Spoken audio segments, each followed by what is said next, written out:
Hey everybody, episode 84 of the Rahdo Talks Through podcast is brought to you by Honeybuzz Fall Flavors. And before we get to the show, I just want to talk a little bit about the game Honeybuzz, which I covered on Kickstarter a couple of years ago, I think, and both Jen and I were blown away by it at the time that in a world where we have so many different honeybee-themed board games, this was the heaviest. There is so much going on, a really rich and intricate tile laying, build your own honeycomb puzzle, very cool, two different versions of being able to explore the forest, to be able to find all of the pollen you need, and then a whole marketplace, buy low, sell high kind of thing going on, all of it driven by very satisfying worker placement. And this has got to have some of the coolest components we have ever seen in a Euro worker placement game. I'm absolutely blown away by it, especially the deluxe version. But more recently, the Honeybuzz Fall Flavors expansion was on Kickstarter. It really blew up, did very well, and it is now available as a late pledge manager. So if you missed out on the original Honeybuzz or the new Fall Flavors expansions, they are available to find now. If you just go to honeybuzz.rahdo.com, that will take you to the page so you can learn a little bit more what's in the Fall Flavors expansion. Like 5 new modules, and I cannot wait to try them. There's a really interesting mix. There's a couple of them that just open up tons of new variety, like alternate honeycomb tiles that actually have leaves on them. That means you can decorate towards certain goals, and also a completely different forest that also lets you go out and find fruit in addition to nectar. That's all very cool, opening up and broadening your options. But what I'm most interested in are the modules that force you to make really tough sacrifices, like the ones that actually have you retiring your worker bees to get really big in-game bonuses for different objectives and stuff like that. One of my favorite things to do in a game is make those tough choices about sacrificing to be able to get those rewards. So I was already impressed by Honeybuzz, and I am even more impressed by Fall Flavors. So again, go to honeybuzz.rahdo.com if you'd like to know more, and get to that late pledge manager while it's still available. And okay, folks, with all of that out of the way, let me just say thank you for supporting the show. Thanks for sending questions in to the email address, questions@rahdo.com. You're what keeps the show running. And this month, like always, it's going to be me answering a whole bunch of game-related questions, most of them submitted by you, but some of them submitted by the live Twitch audience. Then Jen will join me later for one game question, if I recall correctly, and then a whole bunch of personal stuff. And then, of course, we'll end with a few cute dogs. And that should be it, folks. Should be a lot of fun. So hang on, and we will be right back.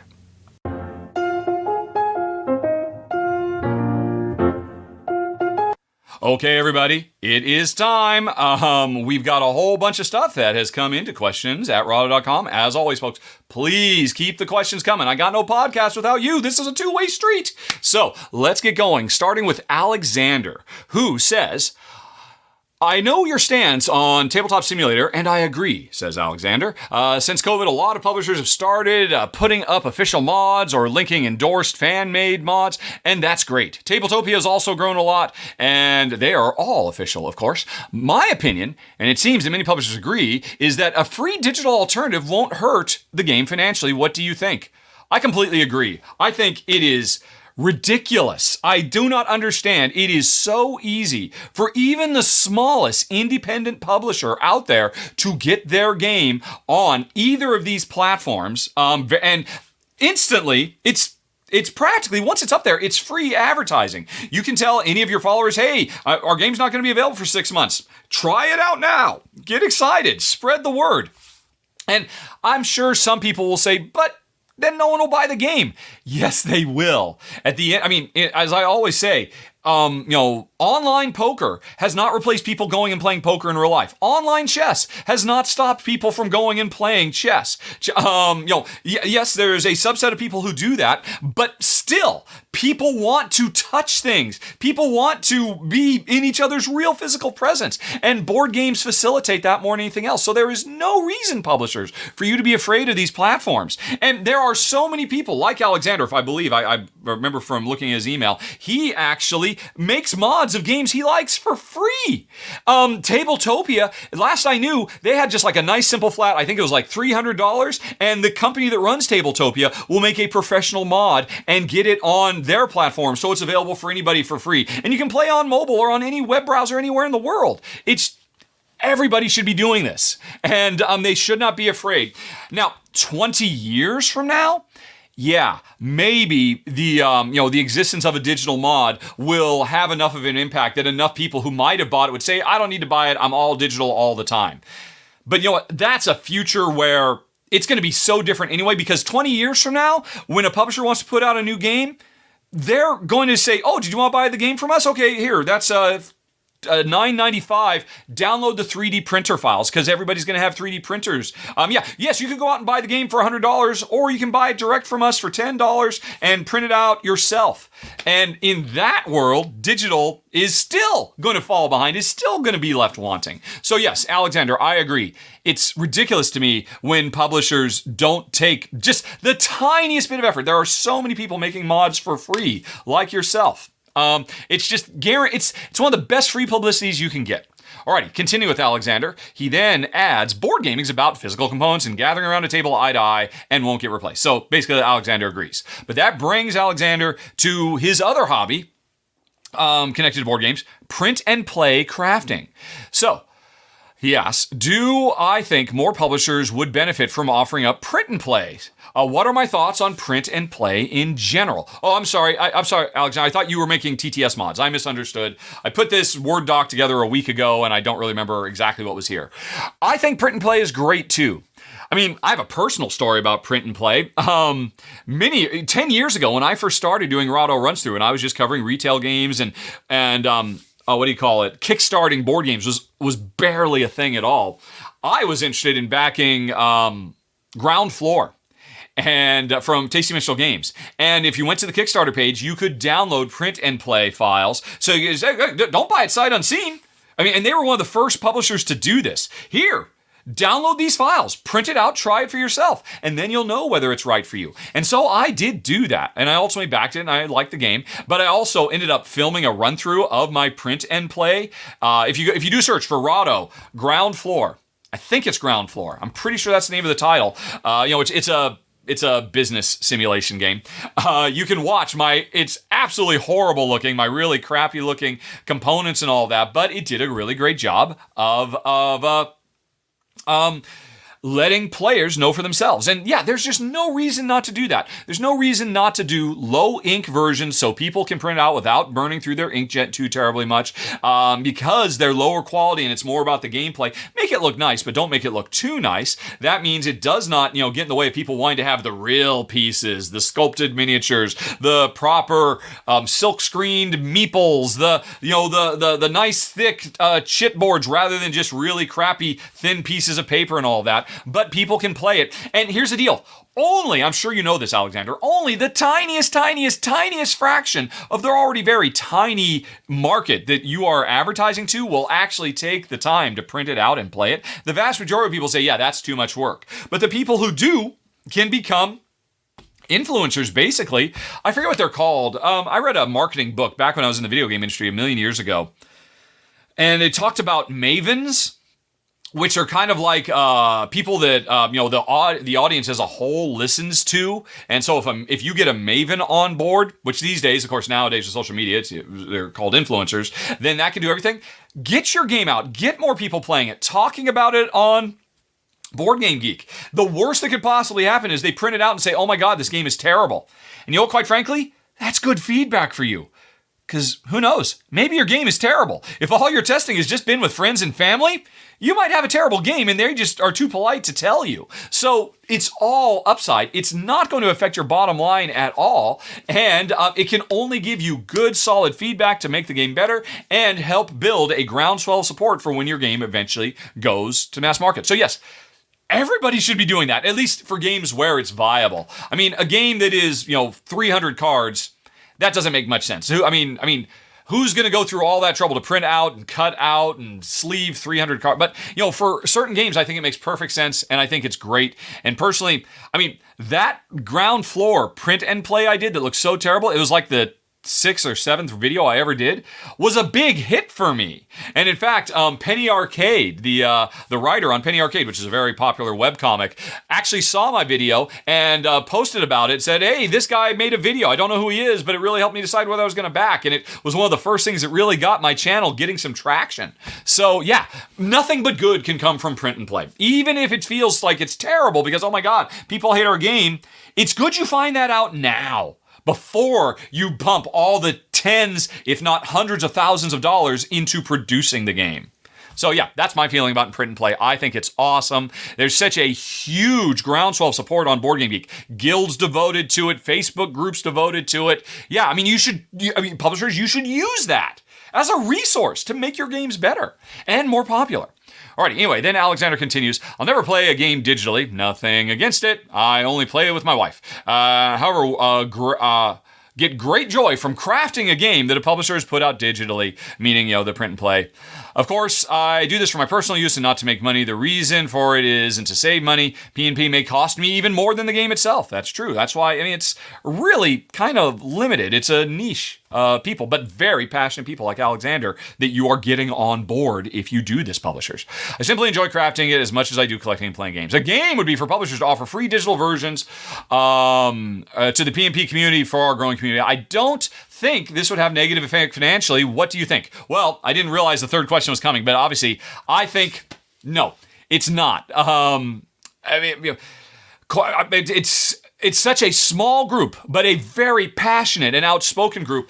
The vast majority of results, if you put out a good P&P for a game that people like, all you've done is you've converted, many more of them will actually want to go out and buy the game than will say, oh, well, I've got this kind of janky homebrew version. I don't need to buy it anymore. There'll be a handful of people like that. Same is true for the digital, but the overwhelming response will be, no, this can only increase your overall sales and your bottom line. And so, yeah, I agree. I agree with your dream. And as I said earlier, as we move forward in time and we get to the point where 3D printers are as a common household item in Western houses as inkjet printers are today, it's going to change everything for our entire industry. And interesting times ahead.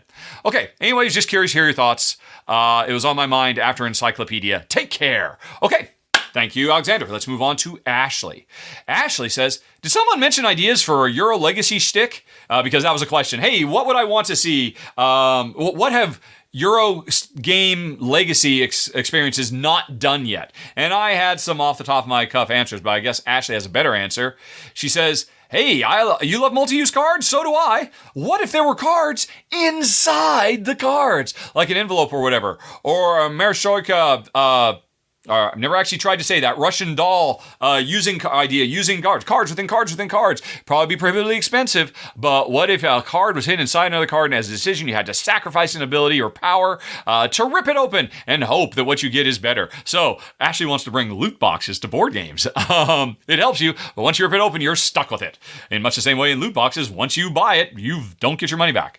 I keep going. I could keep going on that line, but that's new and different. Take a multi-use cards. Yes, it is.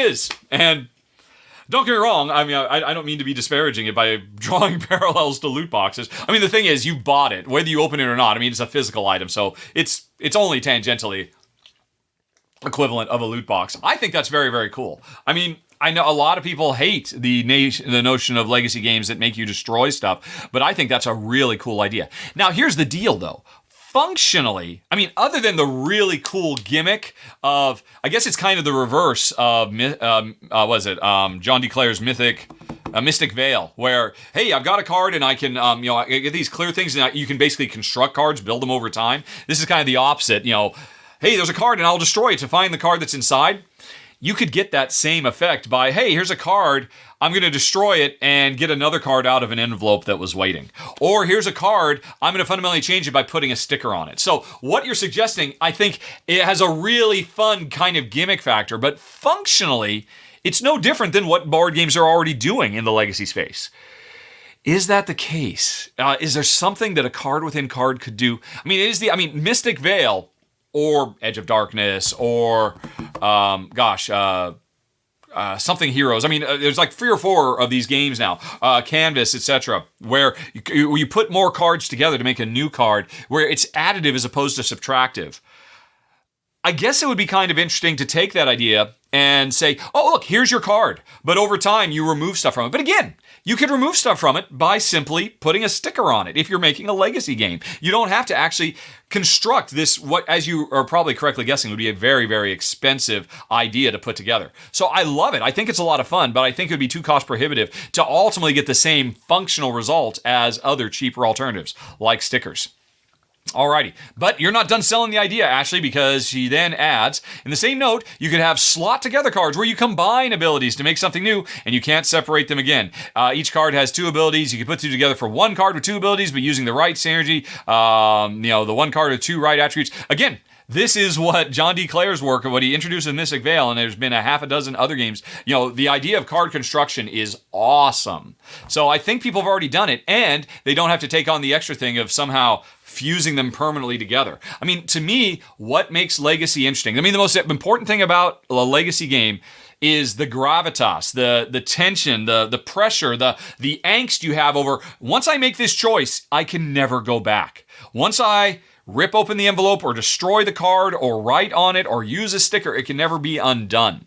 And yeah, having a card buried within another card does that, but it just is in a much more expensive way.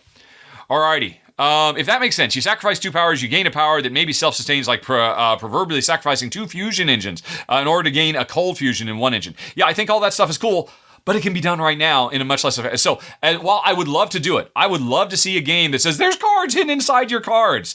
That's just really, really neat. I mean, heck, I'd take it one step further.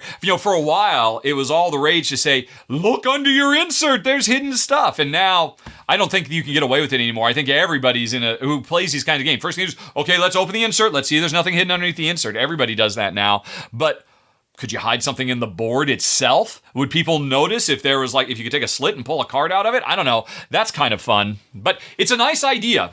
But I just don't know how practical it is when there are cheaper alternatives. But thanks, Ashley. Keep those ideas coming. Alrighty. Daniel says, did I have the description of the game I'm doing a run-through of prior to my addition of, important note, rude or dismissive, blah, blah, blah, blah, blah? I thought you did. But I might be mixing YouTube and Facebook posts. Long story short, Daniel's asking, did I replace descriptions of games with my important note? And so what he's talking about there is, if you watch any video on my channel, it opens with a disclaimer, because about a year ago, I made some missteps, some terrible missteps, and in the, using my online platform for bad, quite frankly. I didn't mean to. It was, but it's still, I ended up hurting people. And in the process of trying to rectify and learn where I'd made mistakes so I wouldn't screw up again, people made it clear to me that, hey, you know how for years, for the entire life of Rahdo Runs Through, you just let anybody post anything they want on your channel? And yeah, you'll take the time to probe them and say why what they're saying is terrible. But that has ultimately led you into situations where you're talking about rape, or other terrible, really horrible things, and you're letting them win because all they want is your attention. You're never going to convince them of anything. Why are you doing that? And I realized, why have I been doing that? Why have I been pulling my hair out for a decade interacting with trolls? I was on a mission to civilize. I thought I could, and it eventually realized, oh my God, I have not convinced anybody. And all I've done is become a platform where trolls can come and complain about my SJW tendencies and get more of an audience through my hard work than they could ever get anywhere else. And so I realized, well, I should stop freaking doing that. And I should make it very, very clear that henceforth, if anybody wants to be rude or dismissive or aggressive or anything, I have no time for you. You're gone. You're just done. Your post will never see the light of day. And so I retroactively added that to every single video on my channel. It's right up there bold because I'm trying to scare away trolls, and I'm also trying to signal to everyone that, look, if you want to come and comment on my channel, there's not going to be some dick, some jerk who is going to try and diminish you or make you feel terrible or make you feel like an idiot because you're not a real gamer or whatever it is. My comment channel is constantly, I check it multiple times every day. Let good, positive, and that's not to say there can't be constructive criticisms, but they got to be constructive criticism instead of dickwad criticisms, which is what the vast majority of the internet is. So I now like to think that my little neck of the woods is, I am so much happier. It is so much easier for me to maintain. I'm only dealing with positive, upbeat people now. That's who tends to come. I've noticed ever since I included that, the jerks just don't show up anymore. They realized, oh, he's not letting my venom onto his channel. I guess there's no reason for me to come. And they've left. And they haven't come back. It's great. I recommend every YouTube channel do it. Basically, there's a switch you can flip. I talked about all this when I announced all of this a year ago in a video called My Code of Conduct. And I walked through, hey, if you have a YouTube channel, here's how you can do something similar to make sure that you will have a positive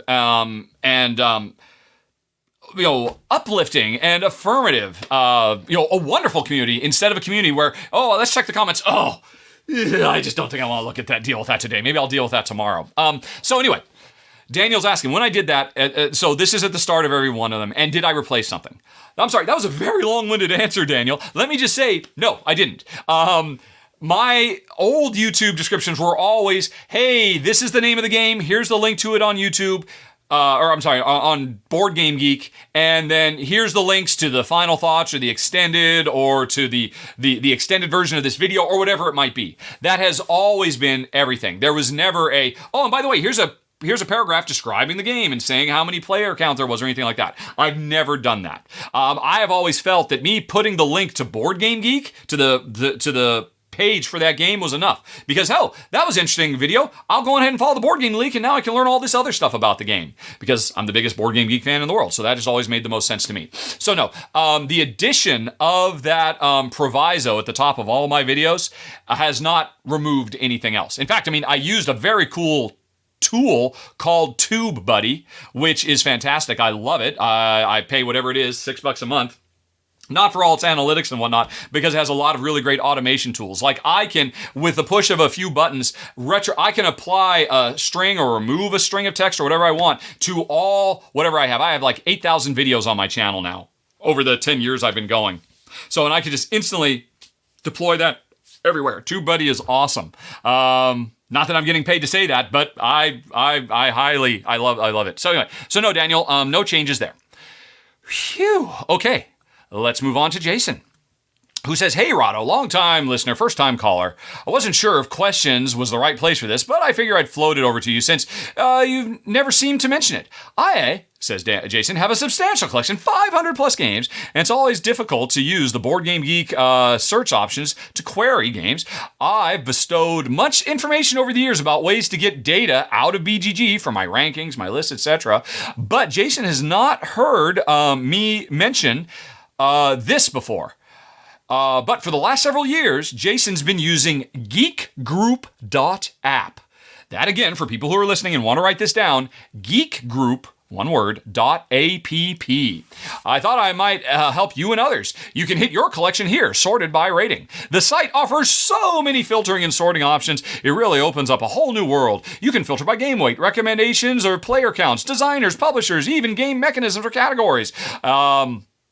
And for example, here's a list from my collection, from my Rahdo collection, of all the flippin' rights and rollin' rights, or random and rights, that are recommended for 2 players that I have added to my collection since January 1st, 2021, sorted by my ranking. Let's follow that. Let's take a look and see that in action. All right, the link is coming up, and yeah, that is a very specific, that if I wanted to get that information, I could have pulled that out of Board Game Geek Advanced Search, but it would have been a pain in the ass. It would have required multiple searches. It would have required me doing some legwork afterwards. And whereas you've just set up a bunch of filters here, right? Change filters. Yeah, there's just a bajillion filters I can turn on about, it looks like almost every metric Board Game Geek has. This is cool. I can see how that is very, very useful. Let's go back to your question.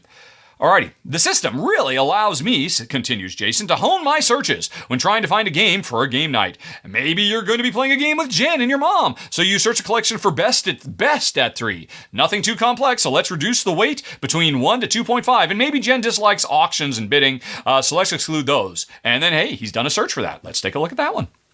And somebody else is doing a commercial besides me. That's cool. Let's see. So if I come back to the browser, so that suggests, I think the 2.5 is a bit too heavy for my mom. Let me change that. Let me say, oh, that's not, all right. So we're going to see if I can find it. There's mechanisms. Is it under general probably? Yeah, general. Weight. Not 2.5. Let's say 1 to 1.5 or even 0 to 1.5. What does that get me? It's thinking, because, yeah, my mom can handle it. So it says Ticket to Ride London, Trek 12 Himalaya, Rolled West, and Tulip Fever.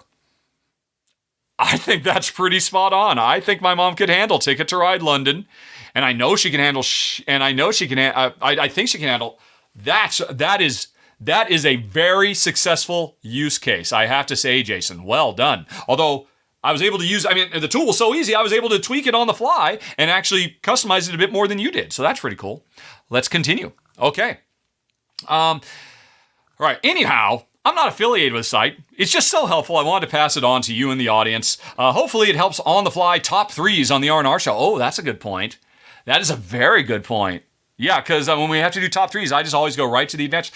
I've been aware of this site for ages. I actually have it as a bookmark. I just never really use it very much because I just don't think I'd ever spent much time with it. But you're right. You have made a very strong argument to me and everybody watching and presumably everybody listening. So that address again, folks, if you have a sizable collection and you're having a hard time keeping it under control, what was it? It is geekgroup.app. Thank you, Jason. I see no questions in there, but that's okay. I think that was very worthwhile. Thanks. Okay, now we move on to Joseph, who says, the weekly contest is amazing. He's talking about the every week on the R&R show where Will and I give away games if you can spot the secret word in the show. It's also great seeing how you two plan it out during the pre-show. I was wondering, however, what would you do if Ruel or I forgot to say the secret word? I'm changing my tenses throughout. Sorry, folks. I imagine it would be a tricky edit. That's a very good point. It hasn't happened yet. I know when I sign up I'm going to do the secret word, I actually have it written down right next, behind the scenes. For folks who watch the R&R, I have literally just Notepad open, and I have a file called banner.txt, and whatever string is at the top row of that file is what's going to appear on the banner of the run-through. And so when we change banners, we are literally just editing a text file. So when we put number 8, Between Two Castles of Mad King Ludwig, number 7, Tawantin Suyu, or whatever, we are literally copying and pasting lines of text. And so to ensure that I don't miss, that my secret word is toupee, I have to say toupee, I literally put the word toupee right next to the text I'm copying and pasting so I can't miss it. So I haven't missed one yet. I don't think Ruel has missed one yet. But if we got to the end of a show, and then the live audience said, hey, listen, using the little stickers they can use with audio stings to get my attention. And then we said, we never said it. Oh my God, Ruel, you said you were going to say it. You never said it. I think what I would have to do is I would probably say, okay, that's fine. I'll clean this up later. And I would, like I said, I'd have to make a tough edit. I'd go back and I would listen for some place where I could slip the word in. And I hate editing video, but I've been doing it for years now, and I'm pretty good at it.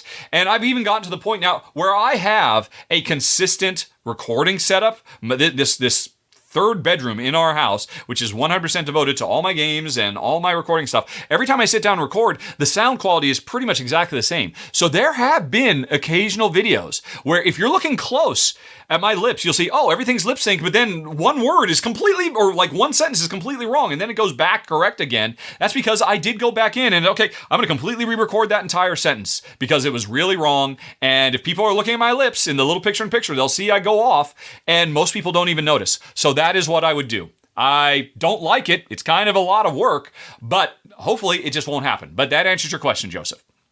And lets other people know that, did you know you have a chance to win a game every week if you watch the R&R show and catch the secret word?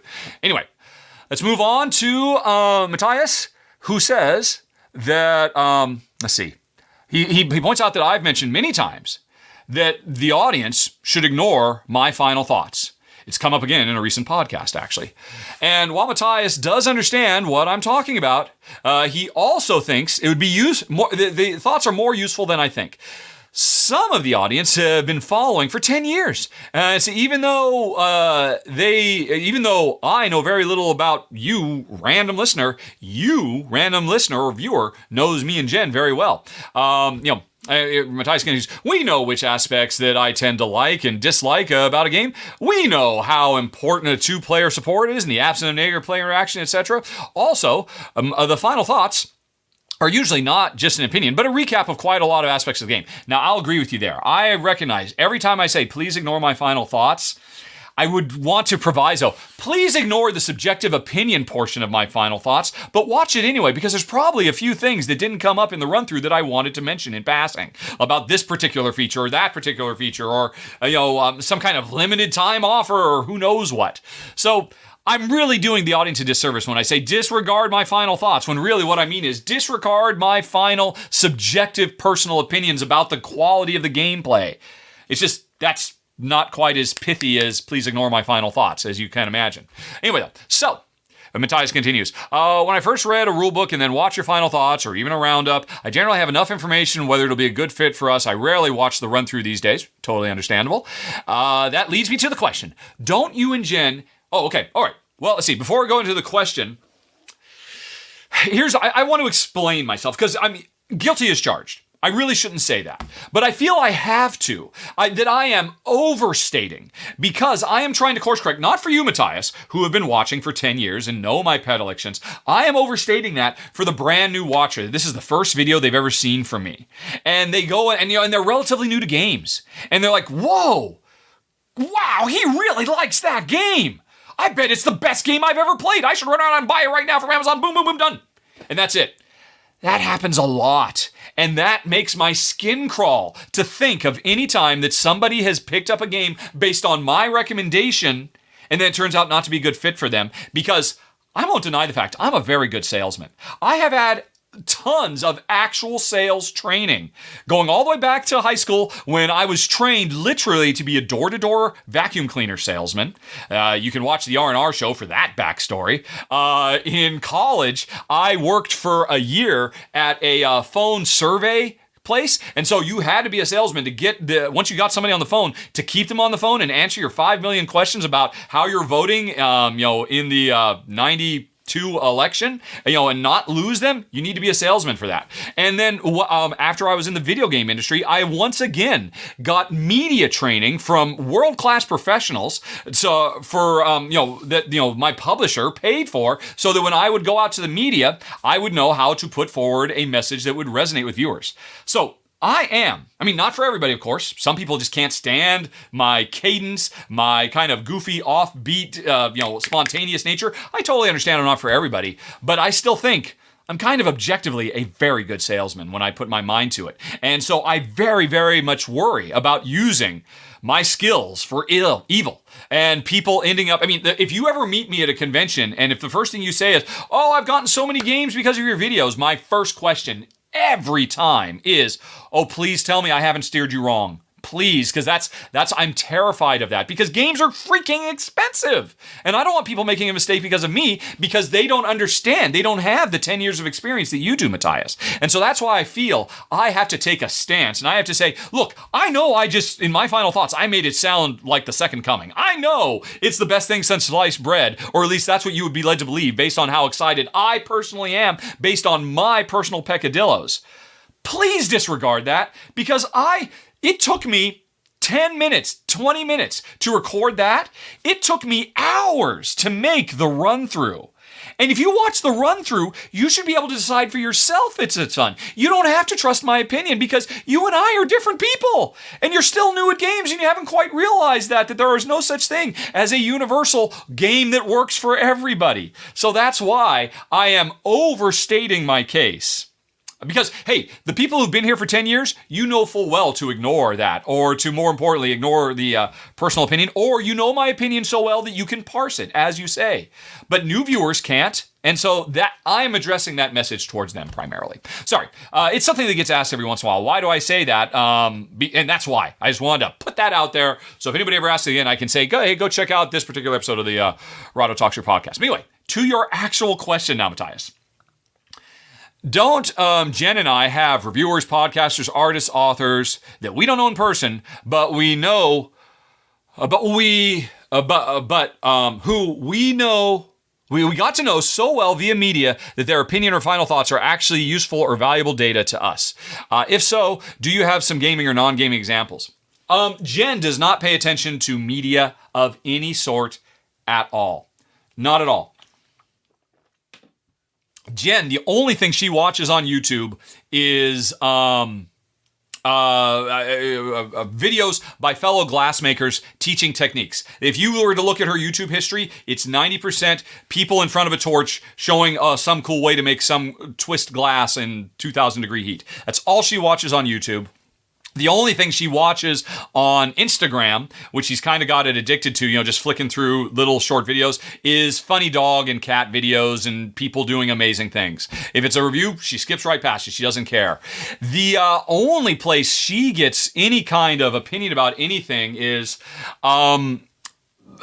comments on Amazon, that kind of a thing. And of course, we don't know anybody there. So I can say definitively for Jen, no, there's not a single person out there other than just friends and family, people in her personal life who would recommend a game or a show or a movie or a book. That's the only recommendation she cares about at all. So in my case, oh yeah, there's plenty of people who I know exactly. I mean, when a video, Tom Vassell rarely surprises me. I've watched enough of his videos. I know what he likes. I know what hangups he has. I know what he'll rant about. I know what he'll rave over.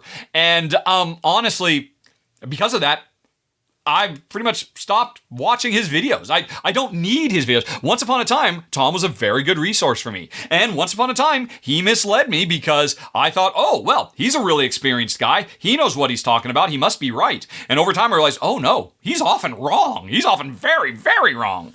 No offense to Tom. Hey, we all have our own personal things. And, I'm sure Tom would agree. His opinions should not be applied universally to everybody. And it's certainly the case, but for me, you're a longtime fan, Matthias, I don't get any game sight unseen. I read the rulebook for any game I'm ever going to look at. I don't care if Tom liked it, or Shut Up and Sit Down liked it, or a Heavy Cardboard liked it, or a Thinker Themer liked it. It doesn't matter to me. Because as we've just discussed, I know full well that, they have their own things, and I can pretty much easily guess whether they're going to like it or not. Ultimately, at the end of the day, the proof is in the pudding. Who published it? Who designed it? What does the rulebook say happens? Those are the only three metrics I care about when I am deciding whether I'm going to get a game or not, or whether I'm going to accept a game for reviewing. So, it's certainly there. It's not of any great use to me, because you're right. It's so obvious. What's the point? Now, that's because it's literally my job. Oops, my earbud fell out. It's literally my job to read what? At the very least, hundreds of rule books every year. I literally, that is my career. It's maybe the most important part of my job is reading these rule books. I realize most of my audience does not have time for that. That's why most of my audience watches my videos, because they've got the rest of their life to do. So, again, I only make that stance to try to counteract the very, very easy to fall into trap of, oh, this guy, he seems fairly articulate. He knows a lot about games, and he says it's great. I should buy it. I don't need to watch the run-through. And like, geez Louise, you need to watch the run-through more than anybody else if that's your response to my final thoughts. Which is why I've always been so happy that at this date, still, an average run-through, about only half of the total views go towards the final thoughts, which is to say, if the game has if the run through has 10,000 views, the final thoughts is going to have 5,000 or 6,000 views as a general, or even less. And that's the way. I like it. Because there's too much riding on this. These games are expensive and getting more expensive all the time. Alrighty, next up, Matthias says, I hope I'm pronouncing that correctly, by the way. Matisse, it might be. Maybe I should say Matt. Matt then continues. You've said before that the BGG rating system is flawed, which Matt views as a fact. And because of that, when I get rid of a game, I remove its rating. But as Matt said above, since we know the audience knows my gaming taste very well, the rating that I gave a game is actually very, very fast and even reliable. First check of a game, see if it's interesting. Well, here's the deal, Matt. If you want that, there's 50 billion ways to get in contact with me. I am Rahdo on Board Game Geek. I am Rahdo on Twitter. I check every day. I am Rahdo Runs Through on Facebook. I am Rahdo Runs Through on Instagram. I am Rahdo on Patreon. You can add comments on any video on anything on YouTube, and I will see it. If you want to know, if you want that quick and easy, just ask. I'll tell you. I'll tell you everything. That's my feeling, because everything I said about the above applies even more to a simple little, Rahdo gave that a 2. It must be the biggest pile of garbage in the history of games. If Rahdo gave it a 2 out of 10, oh my gosh, that must be a burning dumpster fire of a game. When in fact, no. I would give I would give a 2 to because of my predilections. I do not feel it is responsible for me to wield the power I have to destroy games. Which is why, if I didn't like a game, sorry, you don't get a single-digit number. You get me actually writing out in paragraph form why I got rid of that game. That's what you get, because I'm not going to let you make a decision off of a single number. And again, not because of you, Matt. You're an experienced viewer. You've been with me for a decade. I'm talking about all the new people, because there are hundreds of thousands of people discovering modern board games for the first time every single day around the world. That's not an exaggeration at all. Talk to Scott Alden sometime about how many new subscribers he gets, to Board Game Geek every year. And I do not want to lead those folks astray. Which is why, honestly, I should take all my rankings off of Board Game Geek completely, because me giving something an 8.73291, it could be just as problematic. But at the least in that case, there's a video. And at least if you go watch the video, you can decide for yourself. If you go, it's so important. I'm going to bring back the browser. Sorry for folks who can't see, but if you go to games.rahdo.com, and you get a list of every run through I've ever done, and you can see, hey, my Legends of Andor is my number 32 of all time, right? Predaporter is my number 65 of all time. That doesn't mean you're going to like it just because it's in my top 100. And by the same token, something I rated low, like Eaten by Zombies, I gave a 7.1. For you, it might be a 10, depending on who you are. So the important thing is, yeah, you can see my number, but more importantly, you can click the happy little button right next to it and then watch the run through and decide for yourself. That is what I always want. Stay away from my personal subjective opinions. Watch the run through, because that will help more than anything. So that's just where I come from. Anyway, though, let's get back. So, and I appreciate you sticking with me for a decade. Hopefully I haven't lost you with this. Anyway, though, so that's why I am loath. And honestly, I often feel like I should create a new Board Game Geek account that nobody knows what it is and keep all my ratings there. That's really what I feel I should do when it boils right down to it, because people are too quick to, I don't have time for this. Just tell me what the best game of the year is. Okay, fine. I'll buy it. Done. Moving on. And then again, it's like, oh my God, I hate this game. That happens all the freaking time, and anything I can do to ensure that I'm not part of that is a good thing in my case, or to my mind. Okay. Anyway, then we get to Lance's question, and he basically tells a story of reaching out to another media content person, and he had a less than ideal response. He felt he was left a little unsatisfied. So I'm not going to go into that, not going to litigate that, other than to say, Lance, I'm sorry that happened. I know the person in question. I have spent many hours with this person. I know they're a good person. Sometimes they just get into a groove. It happens to me too. Sometimes somebody will ask me a question. It just prompts me to, boom, okay, I've got this almost pre-prepared rant. I'm just going to slip that in here. And I think that's what happened with you. I'm sure it was no hard feelings, but still, I'm sorry that you found that unsatisfying. But your question to me, Matt, is, as a media creator, what are my thoughts on how to answer people as someone who is requesting questions? Yeah, because I say, hey, folks, give me questions to the podcast. And do I try to think about the way people will take my answers into consideration? Yeah, that's a very good question. And I thought that was actually worth talking about, to talk a little bit about me and how I go about it. And this goes beyond just people sending questions to questions@rahdo.com. Folks, send your questions to questions@rahdo.com, or I got no show, as I've mentioned several times now. This goes into everything, every interaction I have on the internet. I always try to treat each and every one of them as if it's not an email, it's not a comment, it's not a meme, but it's a real human being standing in front of me or sitting at the same table I'm sitting at. I always try to do that. And now, first of all, I don't always succeed at that. I am human, and sometimes I fail. I mentioned briefly earlier, last year I failed epically poorly at this. And one of the most, I still am beating myself up over the events of last year, which you can find out if you go and check out, do a search for Rahdo Code of Conduct. That can lead you to what had come before. Or podcast episode of this podcast, episode 70, if you would like to know more about the biggest mistake I ever made as a grown-ass man, talking about board games, and ended up hurting a lot of people. And so, Rahdo Talks Through, episode 70, if you want to know more about that, if you've missed it.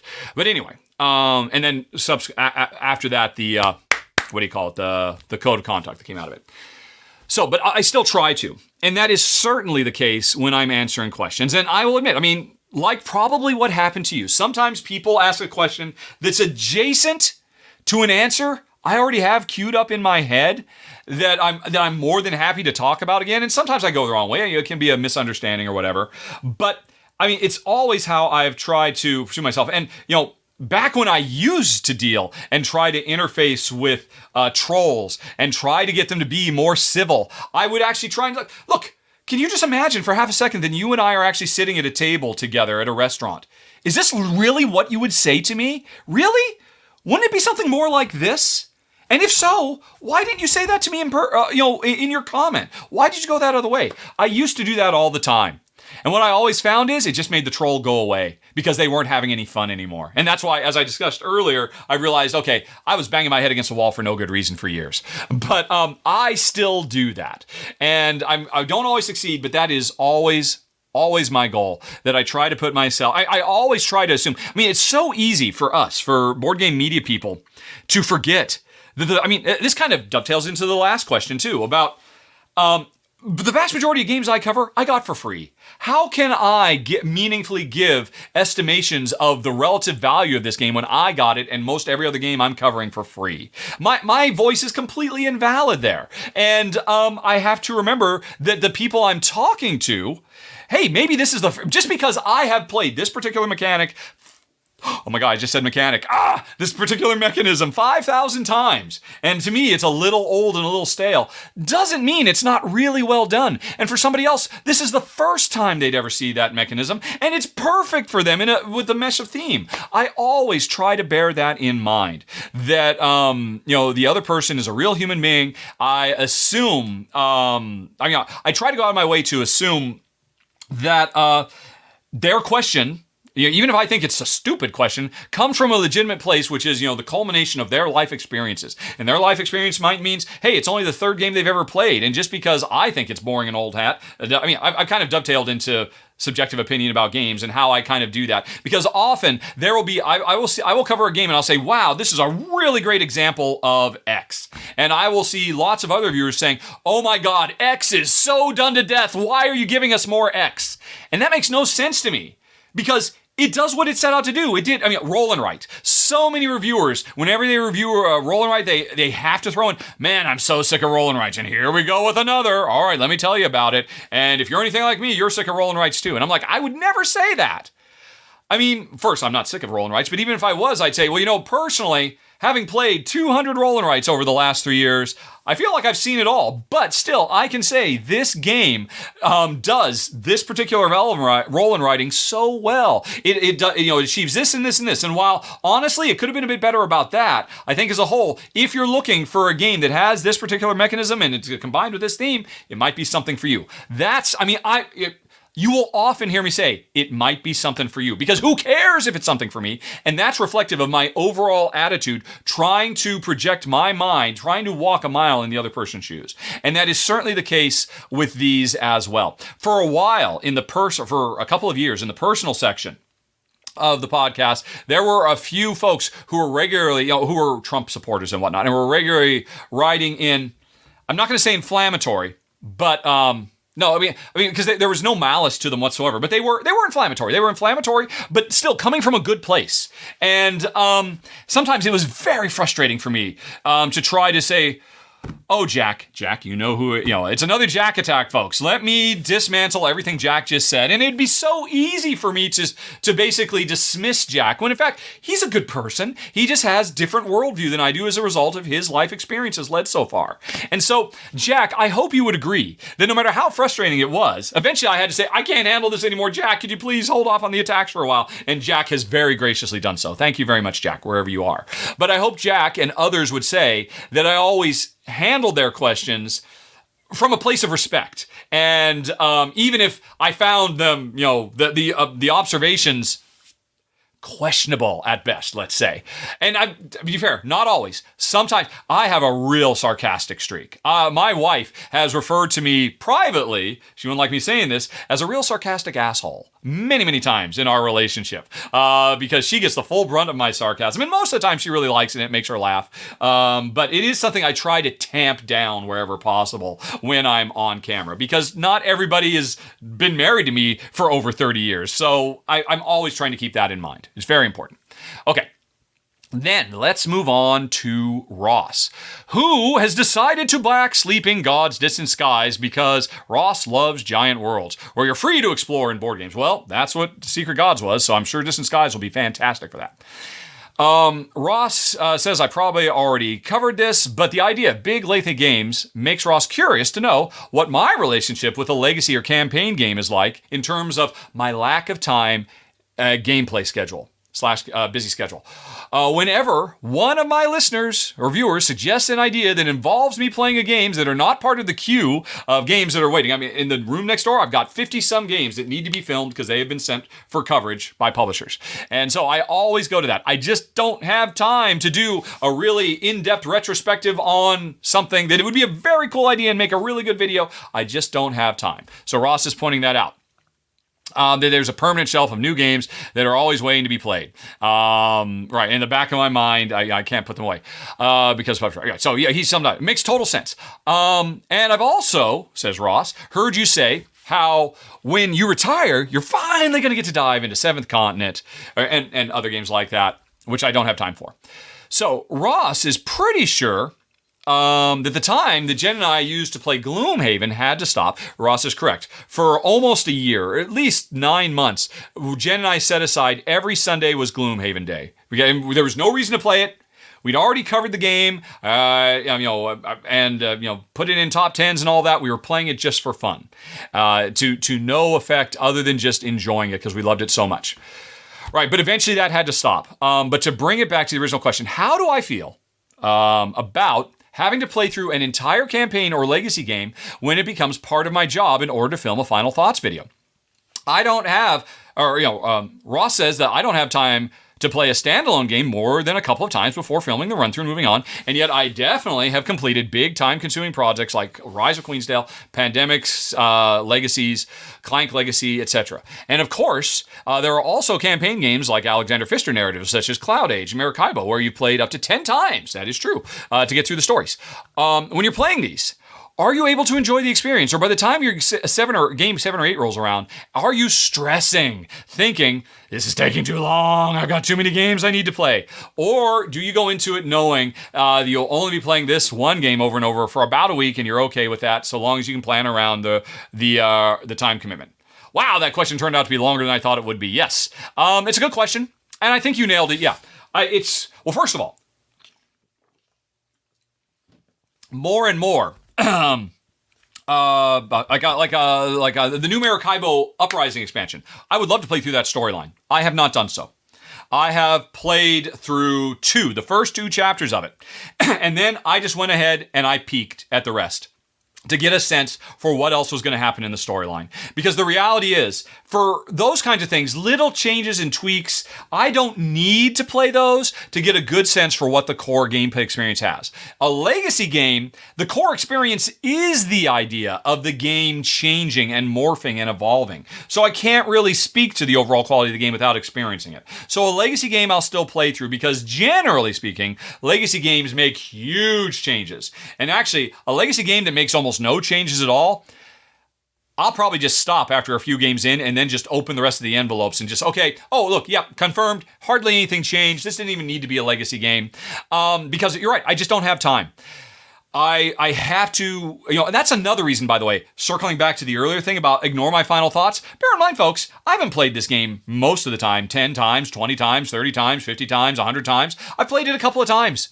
And I've filmed a run through, and that's it. So that's another reason to take all of that into account when I'm talking about what I think is good or bad. Now, having played, over 2,000 games over the last decade, I feel like I can get a pretty good idea of how good a game is from my first play. I can get a pretty good idea of how good a game is just from reading the rule book, quite frankly. And I personally find myself to be very rarely wrong because I am probably, one of the most experienced board game players in the world, quite frankly. I'm not the only one. I'm not saying there aren't other people who have played literally thousands of sessions of individual games over the last decade, but there aren't very many of us. And but that aside, I totally understand why somebody would say, you didn't play that game 15 times. You have no right to comment on the depth of it. And I'm like, dude, I played 3,000 games. I think I got it. I know what this game is doing. I knew what it was doing when I read the rulebook. But anyway, sorry. That's as an aside. It's really, these campaign games that are popping up all the time. I don't feel like, I played all the way through one storyline of Seventh Continent. And then I looked all the way through a second one and I saw that, those are some really interesting changes. But the game is still 85% the same. You're just seeing a new story, not new gameplay necessarily. And that made me realize, okay, I've got it. I played enough. And with every one of these games, it's going to be a different threshold where, you know what? That's a third game in a row where nothing changed. Let me just go on ahead and see, nothing's ever going to change. Okay, we're done playing this game. I am not going to finish this legacy experience. As opposed to this one where, geez Louise, we just open a box and everything changes. I guess we got to keep going. And as you suggested, I will just have to adjust the schedule around that. On months when a new pandemic legacy comes out, and to truly understand the experience you'll have there, you do have to play through because, they radically change over the course of the game. Then, hey, you know what? That month, if you go back and look, there were probably fewer run-throughs than the previous month, and there were definitely more run-throughs the following month to make up for the fact. And I will not deny the fact that I'm probably going to be under a lot of stress, and so will Jen, trying to catch back up after we basically took a vacation from the regular amount of output that we have to do to be able to really dive deep on this game that felt like at the time really deserved it. So yeah, it's variable from game to game, but I am finding more and more.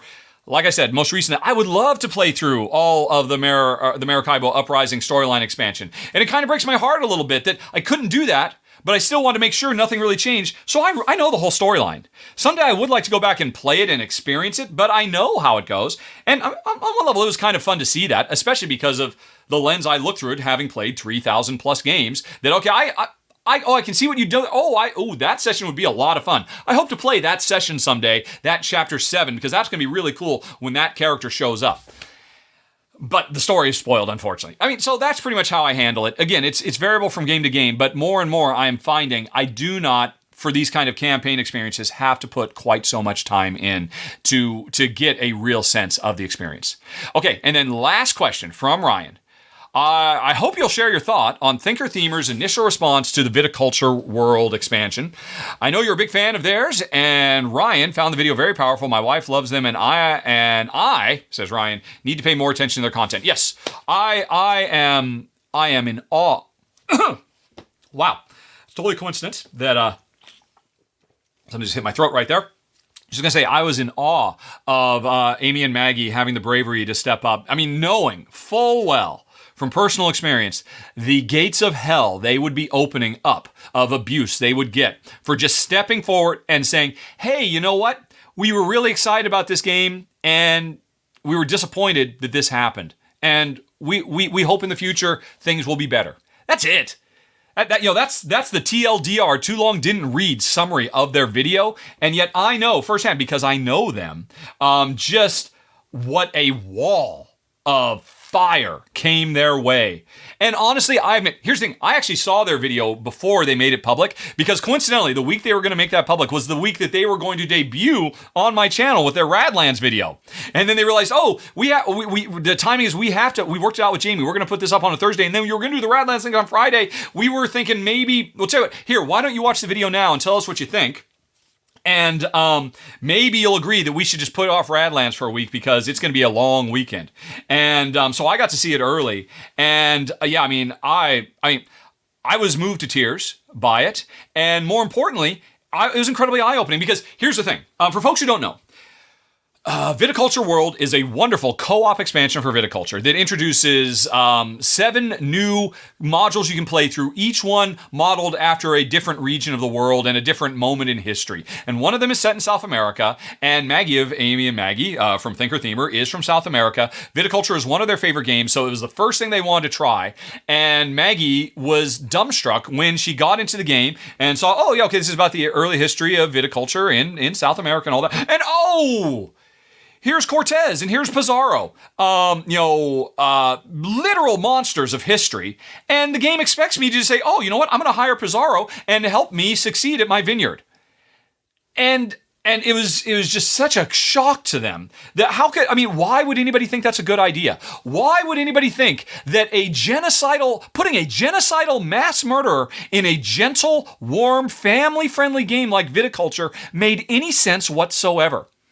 And because, well, hey, if they did one, in the Rhineland, should they put Hitler in? Should there be a Hitler card? You can just, here's the Hitler card, because this was a real historical character from this time in history. It's like, no, nobody would do that. But because of cultural expectations, because of the passage of time, because of of ignorance on a lot of people's parts, Jamie and me, I'll say me too, we didn't even think twice about that. I had actually played the South American map before I saw Amy and Maggie's, and I saw Pizarro, and there was like a line in the set about, hey, just so you know, we do not, we stand against everything these characters stood for, but they were important elements of history, so here they are in the game.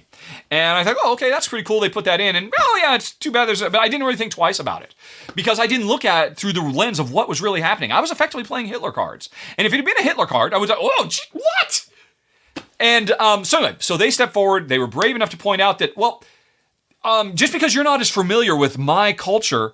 If you're trying to recreate my culture, how about do it in a positive, uplifting way? How about not put a literal historical monster on the same footing as people who made positive contributions to my culture and history? And Jamie said, "Oh my gosh, you're right, of course." And so he took great expense to basically reprint replacements of those cards, where he actually put real South American business leaders, including a woman from South America who I went and looked her up on Wikipedia. At the time, she was literally one of the richest people in the world. And it was like an incredible success story. And it's like, yeah, why wouldn't you, if you're making a game about the history of viticulture for families in South America, why wouldn't you put positive, uplifting things that people could aspire to? Moments from history that are aspirational and inspirational, rather than, oh, by the way, let's just kind of whitewash the history about this genocidal maniac and just put him right next to all these other like scientists and monks and stuff like that. And so it was eye-opening to me, and I think I won't be able to go forward. I mean, because I've responded to stuff like that in the past. My go-to response is, I was pretty much the only media person saying when Five Tribes came out half a decade ago, wow, it's really crap that there are these slave cards here. This is just completely out of place and shouldn't be here. How is this a good idea? And eventually they changed it. But I mean, that was so pardon the pun, black and white. It was just so omnipresent. It was literally a black man bound head down in chains. And it was on a card that was right next to piles of gold and saffron. It's like, this is so horrible. I was able to respond to that. I was able to internalize that.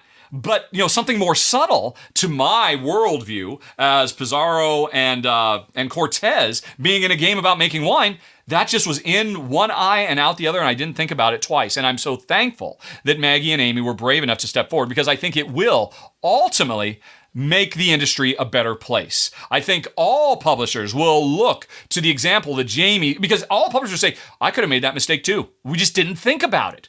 But now we will. And I think that's an example of the industry getting better and better and better as we move forward. It's baby steps. I wish it was faster. I wish human evolution and societal change could move at the speed it needs to. It never does, but it is moving. And Amy and Maggie were incredibly moving, and I recommend everybody watch. Just do a search for Thinker Themer Viticulture World on YouTube. You'll find it. It's a powerful video. I think it's an important video.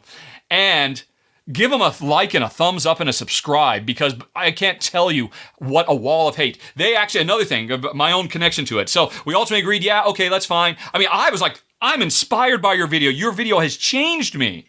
I'm so proud that you're going to be a part of my channel. I don't want to wait, but they're like, no, let's wait, because they have more experience in this than me. And then, I talked to them over that weekend, because they had never turned on we're getting so much fire and so much heat and so much hate, such an unending wall of anger and hate, because all we said is, hey, could everybody just be a little bit more inclusive and think about other people's thoughts and feelings? And that, that they actually reached out to me because they wanted information that I knew, because I've been doing the, hey, no comment gets through without my approval. I knew how that system worked back and forth. So they had some question, well, okay, if we turn this on, what's going to happen is this and that and the other thing.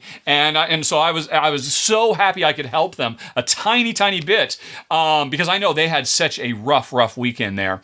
And again, that's why I'm glad you brought it up, Ryan, because you are right. Amy and Maggie are freaking heroes of mine that they were willing to step up and do that. And I'm glad it made a big difference to you too. Phew. Okay, folks, and that is it. We are done with the general purpose game questions. However, there is a live studio audience watching me right now. So I am going to go and check to see if we've got any questions from the audience. We might want to throw in here as well. And then after we're done with that, we'll move on. There's a game question or two for Jen, and then we'll get to the personal stuff. So let me take a looky-loo. Okay, folks, looks like we've got a few. First of all, MG101, which stands for Mom Gamer. I always say, hey, Mom, and I always feel weird every time I say it. I gotta say, hey, MG. She asks, Gloomhaven used to be my lifestyle game. What lifestyle game do I constantly go to now, or wish I could go to these days? That is an excellent question. Well, in the near future, I'm hoping it's going to be Frosthaven, because that's coming. It's coming soon. And right now, it should be Gloomhaven Jaws of the Lion, because we only played the first 5 missions of that. As a continuation of what I said, I played the first 5 missions because the truly new thing in Gloomhaven Jaws of the Lions was the way they did that tutorial. So I felt like I got to experience this entire tutorial, and then I got to experience a regular mission so that I can actually have well-rounded thoughts on what this experience is. But then, had to move on. Didn't play. There's like 20 more missions waiting for me there. I would love to finish that storyline before we go to Frosthaven. But for right now, I can definitely say the one I keep coming back to over and over and over again is actually Marvel Champions. And that is because, like clockwork, every month, or maybe sometimes every other month, I think they're switching to a bi-monthly schedule, whereas up until now, they've always been a new monthly content. They release new content, and I get it, and then I play it, and then I have a great time, and I once again transported to one of my favorite things in the world, Marvel Comics of my childhood.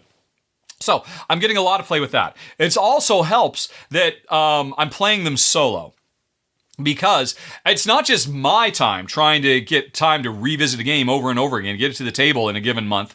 It's Jen's time too, because Jen's got a full-time job. She makes glass for a living, gamerglass.art, and she does amazing work. And every time she's playing a game, Well, I mean, strictly speaking, the way we work it is I am paying her. Out of the Patreon proceeds that I got, which I don't hide that at all. You go to patreon.com/Rahdo. You can see how much I make, how much I charge to do a run through. And, the lion's share of that money is going to Jen to make up for the fact that she's not spending all that time making more glass that she could sell. Marvel Champions plays great solo. So I've been doing that. That has been my lifestyle game. I do hope in the near future to maybe go back to Gloomhaven with Frosthaven, because it seems like there's so many cool things in Frosthaven now, and I feel like that game has a lot that I would need to play before I really dug into it. For a little while, a few months ago, Aetherfields was. Because I went back and I played I think 2 or 3 games with Jen, and then I played a lot of it solo. I played another 10 games of it solo because I wanted to do a follow-up, because my original Aetherfields, I'd only played 1 or 2 missions. So that was one. And, you know what I'd like to do? Man, I would like to spend more time with Unsettled, which is a space mysterious planet exploration co-op game. As I've got all the expansion content for it, and I've only played a tiny bit of it. I would so love to explore all 3 chapters of every planet with that game. I could imagine that could gobble up a lot of time for the next few months. But right now, the closest thing I've got to what you're asking is Marvel Champions, which honestly ain't bad at all. There is a reason that game is so monstrously successful. Okay, let's see here. Then what have we got? Alrighty.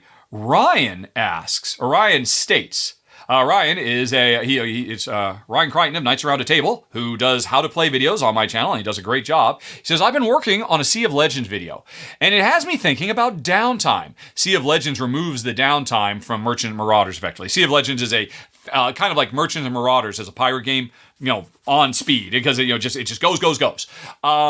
So Ryan asks, because it's been on his mind, what are my favorite examples of downtime mitigation in games? Well, obviously, simultaneous play. I love a good simultaneous play game. When I did my top 10 gameplay mechanisms of all time years ago, one of my top rated ones was simultaneous action selection, like Fresco or Dungeon Pets or Roll for the Galaxy, where, okay, I got shields up, Captain.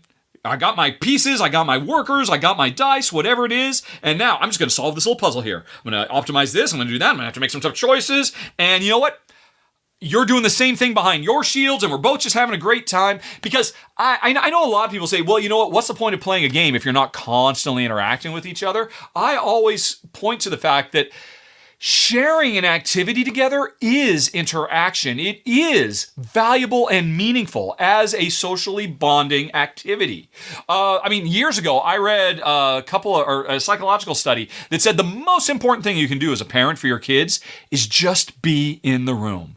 Even if you are that literal stereotype of a dad who comes home from a hard day's work, takes off his shoes, puts his feet up, and just reads the evening paper all evening long, if you do that in the room where your kids are playing with Legos, you are having a hugely positive impact on them. Even if you're not, let me get down and roll around on the floor and play. That's great too. Obviously that's even better. But I forget what it was. 80% of the job is just be there. Provide that sense of social connection. And for me and Jen, just being to sit at the same table at the same time, we love multiplayer solitaire games. For some people, it's a dirty word. For us, it's manna from heaven because, good, I don't have to worry about hurting you. I don't have to worry about trying to outmaneuver you. I just have to, heads down, solve this problem in front of me, have a great time doing it, and I know you're having a great time doing it too. I know you are, because every once in a while they say, I'm not sure.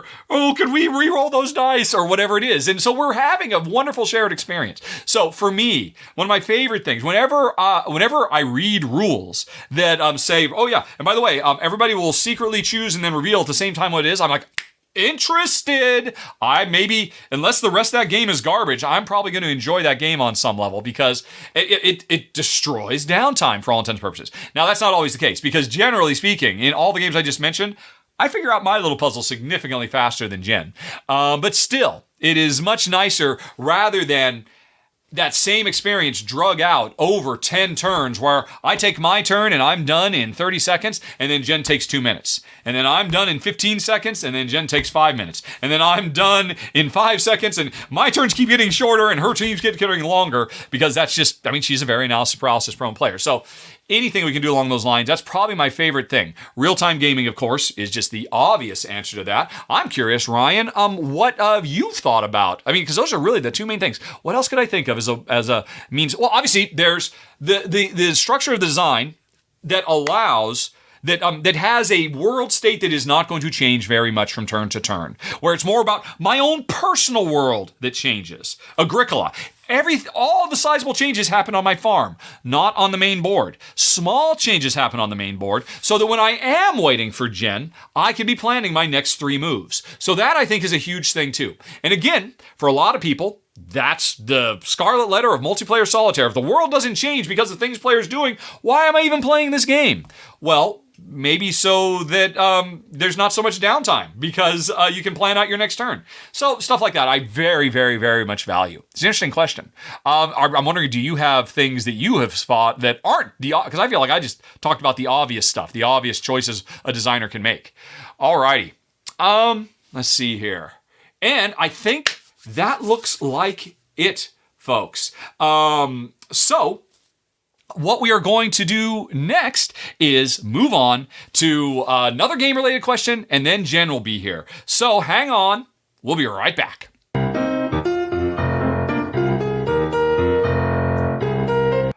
Okay, folks, we are done with almost done, I should say, with the gaming stuff. There was one question that came in that was game-related that maybe Jen would be able to weigh in on.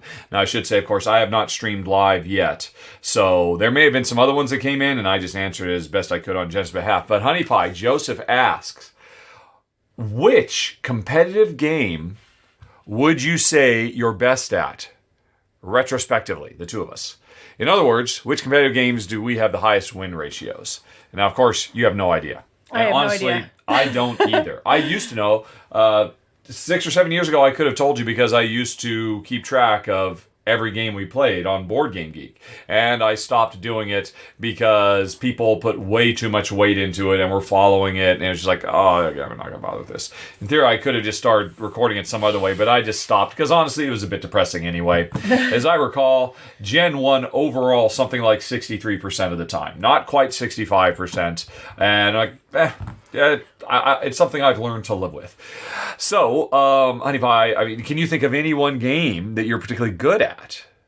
I mean, not that you like to play, but that you're good at. And if you can't think of a specific game, can you think of what you're good at in games? Well, yeah, that would be maximizing the efficiency of whatever my path is. Whatever my engine is. That's very broad. Can you drill down a little bit? You just asked me that question. I answered that question. Yes, but I mean, could you be a bit more specific? Maximizing paths in what ways? What kinds of paths? You found another way of saying, I'm very good at games. I'm very good at playing the game. No, I meant whatever engine I'm building. Mm-hmm. All right. I tend to take whatever steps or whatever path or add whatever options helps me become better at whatever engine I'm building. Well, why do you suppose that is? Because I like efficiency. Okay. And it's also in life, so you know. So would you say then that's what your best strength is in gaming, finding the highest return on investment? There you go. Yes, you're I think always so. Seeking out, because that's what you're always doing in gaming. You are always doing all the under-the-surface calculations of, well, okay, I don't know exactly what this translates to, but a similar card, that one, I could have bought that one for $3. And this one seems to do the same thing, but it's one that I can earn at the beginning of a round. And since it doesn't have a cost, but it does this other particular thing, I will ascribe to it a 3.5 coins because it's a little bit better. Now, 3.5 coins. How many turns does it take me to earn 3.5 coins? Is it that? I mean, are you doing that? Yeah, I am doing that. Uh-huh. Yeah. Just nonstop from start to finish? Yeah. Okay. And how can I get free actions and that sort of thing? Mm-hmm. How can I get more out of every turn? Do you have any kind of overarching approach to crunching those numbers or, finding those efficiencies? Yeah, I think I generally tend to scan the board and see like, is there more blue things than green things. Okay. And I would try and focus on blue things. Okay. Or oftentimes games will give us a goal to go to, whereas for this game we want to have blue 2s instead of red 3s. Or whatever. Yeah, so just trying to figure out where the 2s are as opposed to the 3s are, or whatever, that kind of thing. So, Okay. yeah. And one thing you never do is pay attention to what I'm doing. Very You rarely. very, very rarely. No, And because yet I'm she busy. wins No, I'm very 60% of the busy time. calculating everything else. I can't factor you in. Yeah. Okay. Well, Joseph, I don't know if that helps. I can certainly say I tend to win games that are more tactically oriented as opposed to Jen. She is more long-term. I have very little patience for long-term strategy. I do enjoy it. I like having a goal and aiming towards it. But I tend to be very instinctual and just reactive, and that feels right. You know what? And it's weird. I tend to look at things. I really do not enjoy everything that Jen just described as being what she finds enjoyable about games. I hate running the numbers in my head. I hate, let me open up 3 different balance sheets mentally so I can actually, reconcile all these different inputs and outputs. But I tend to look at it almost point of view. Well, okay, if I were designing this game, I actually do look at a lot of terms. What is this game designed for me to do? What do I think the designer wants me to do? Okay, I'm going to try and pursue that. That is a way I often tend to look at things because of my background as a professional designer who did not come from a family of accountants. I mean, accounting is in her blood. Her father was an accounting professor. Her stepmother was an economics teacher. Her sister became a very, very high-level muckety-muck in Silicon Valley accounting. And Jen's kind of like the black sheep. She went and became an artist. But in her spare time for fun, she does accounting as a gaming. So she still can't get away from it. As for particular games, I mean, one I know it's very strange. I am much, much better at Agricola than Jen. And I can say that because for a while we were playing it a lot.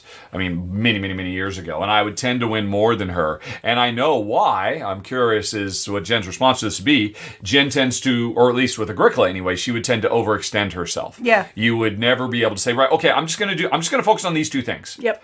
I gotta get all 6 of these cards into play. Honey, there's no way you can get all 6 of those cards into play. But I want them all! Yeah. So, I mean, that was always a real problem for her that, she would always try to, take the biggest bite of the apple she could. Yep. And work it all efficiently, too. Yeah. And then try and just... occasionally just grind myself into a pulp. And it's interesting, too. I mean, this is definitely reflective of real life. Jen, if there's one real weakness I think she has, it is her inability to accurately estimate the amount of time it takes to do anything.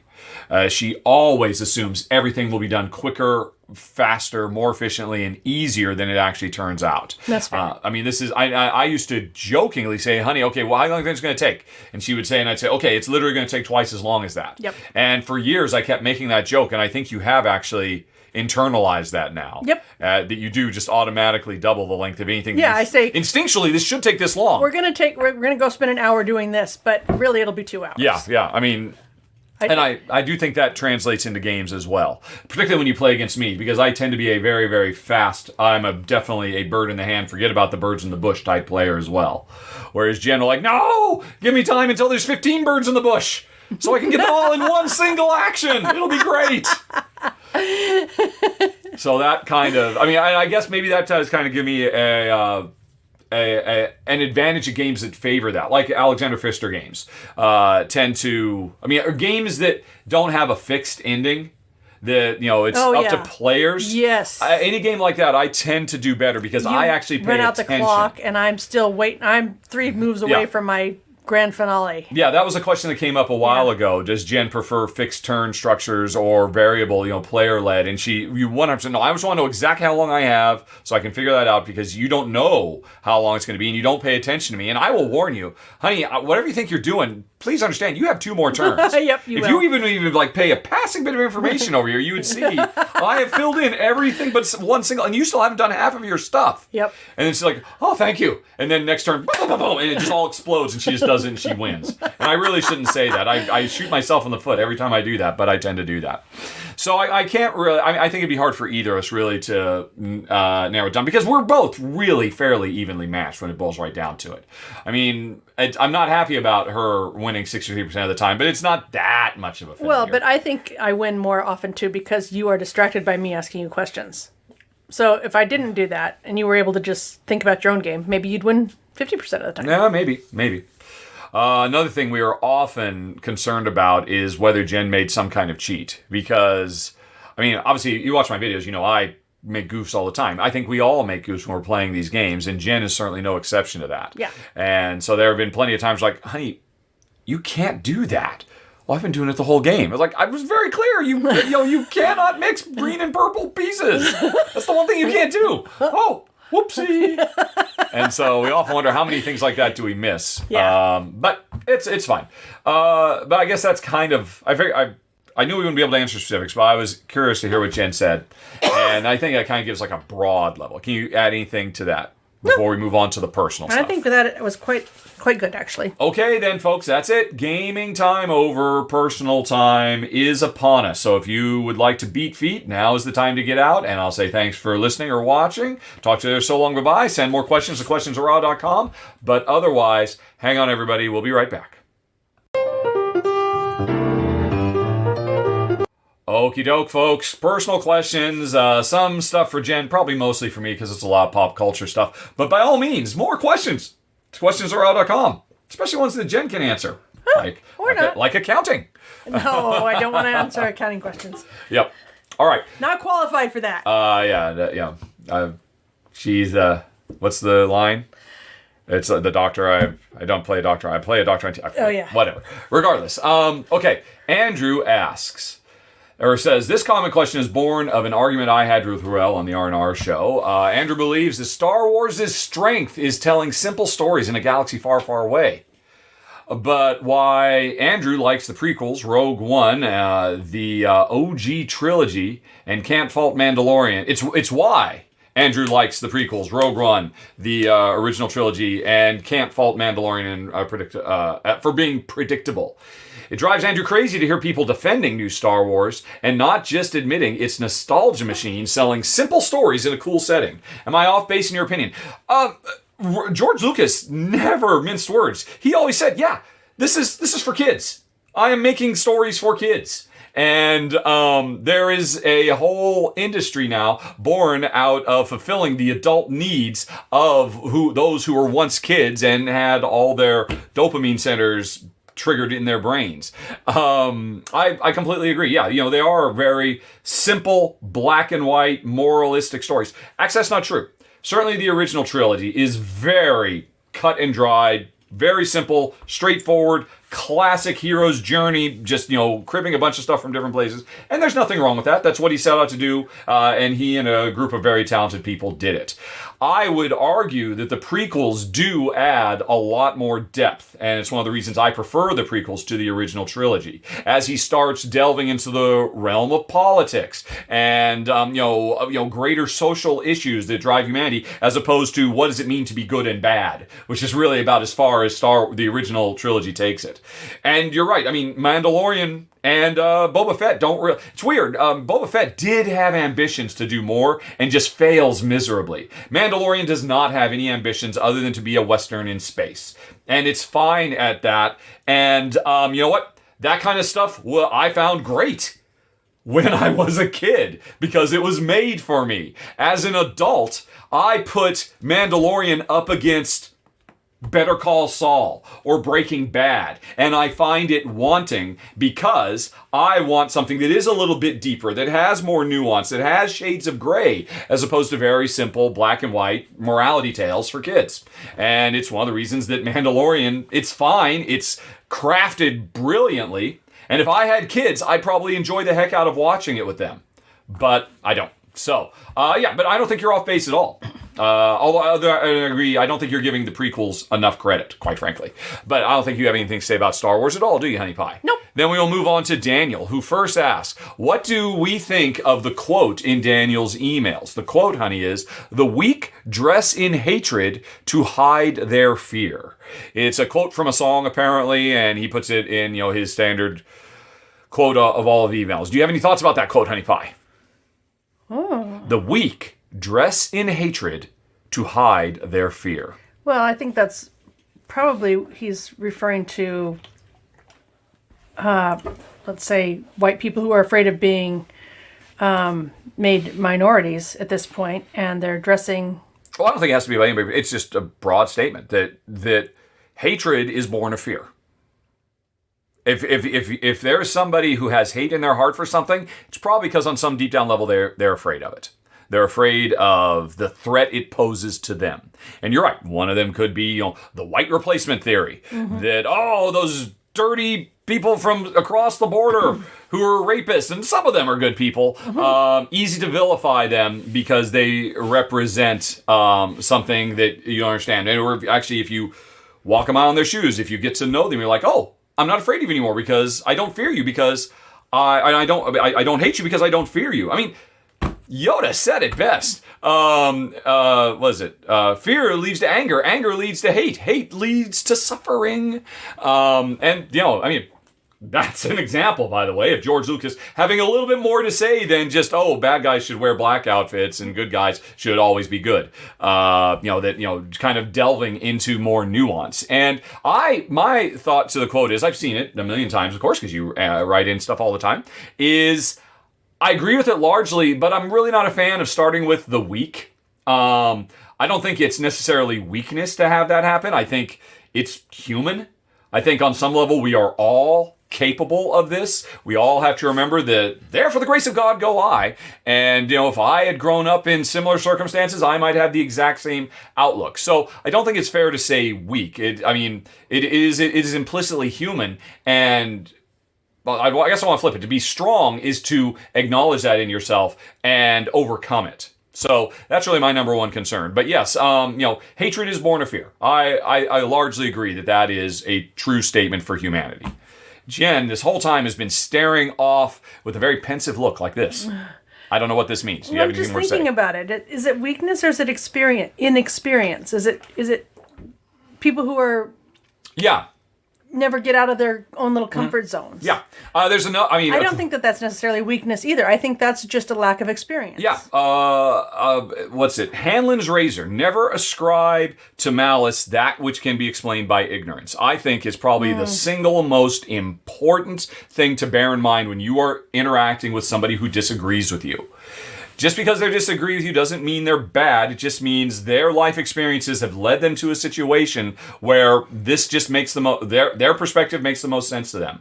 And if it had been me, I might have the exact same end result. I might have come to the same result.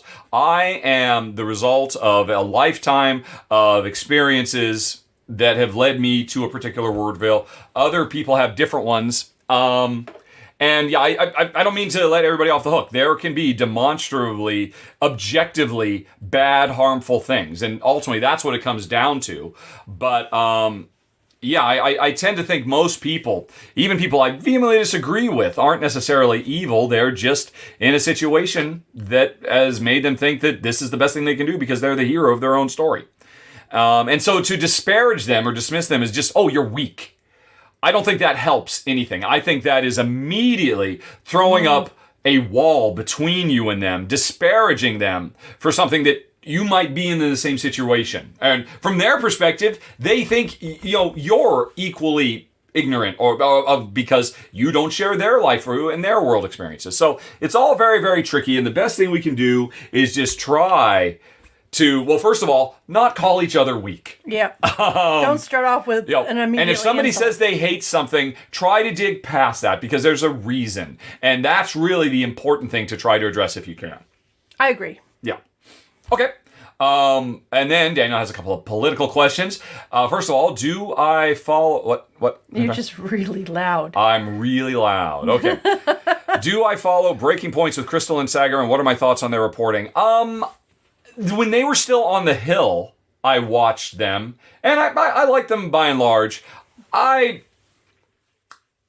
think it's a good show. I think it's good to have, that the whole point is, oh, I'm a progressive, I'm a conservative, but we get along with each other. Let's try to find the middle ground. I think that's a good and worthy thing to do.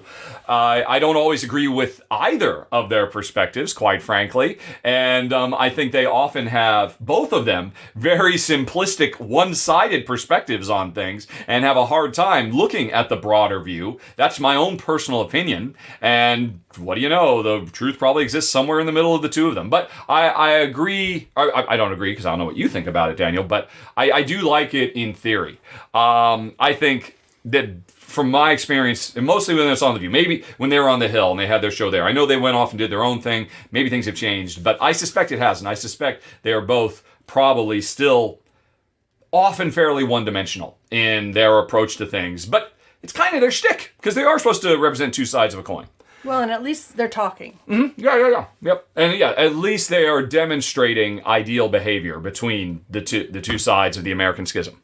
What are your thoughts on Musk acquiring Twitter? And do I still think it's a private platform? They can do as they please.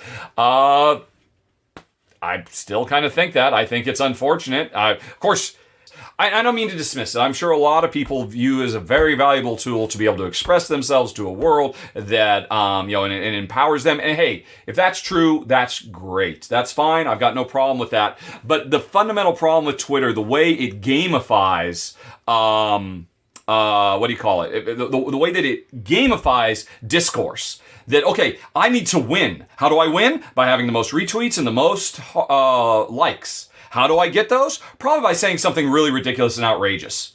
Okay, and we are all primed to try as best we can to win at games. And so it just brings out the worst. I mean, if Musk did take over, my fervent hope would be the first thing he would do is kill retweeting and kill likes. Just kill them. And get it back to what it was originally intended to be. Those are both huge mistakes that completely disincentivize people from actually trying to have real conversations and instead incentivizes shouting matches. Twitter sucks in its current form, and we should all ignore it. We should all just walk away from it because there are very few of us on it in the first place. Alrighty. Anyway, ready to move on? Yes. Okay. Joseph wonders. During the last R&R, I mentioned that The Last Jedi is the best Star Wars film. Could I briefly explain why? Probably not. Have you not listened to my show? He can't briefly do anything. I can't briefly. No. Okay, I will try to very briefly. Well, you know what? It's kind of what I was talking about before. Last Jedi, I would say, is by far the most mature. And I don't mean in terms of graphic violence or anything like that, but it is the most deep and rich storytelling of any Star Wars. It is the one that is furthest away from George Lucas's original ideals of, look, I'm just making morality plays for kids.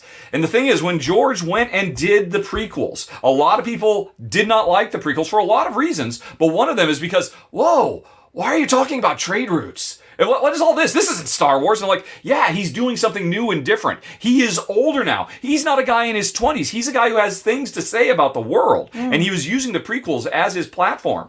And honestly, Last Jedi is the only, well, I guess you could say Rogue One to a certain extent. Maybe even Han Solo a little bit, but not so much. But I mean, these are the ones that are actually trying to use Star Wars to actually have deep and insightful, meaningful insight into the human condition.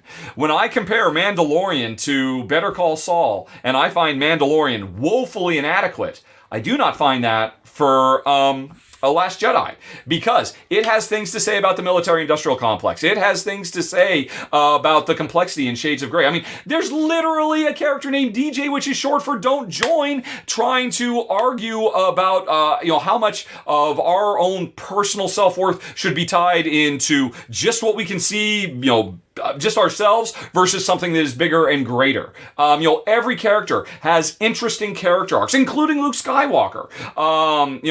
Trying to understand his own role within mythic storytelling. There's so many cool, really deep dive things that I just really love. I mean, I've watched that movie a half a dozen times now, and I will still see beautiful, nuanced, interesting things every time because it is so rich and meaningful. And it is not just a simple, for kids, black and white Western, which is what Mandalorian is. And then on top of that, all of that aside, it is by far the most technically accomplished Star Wars has ever been.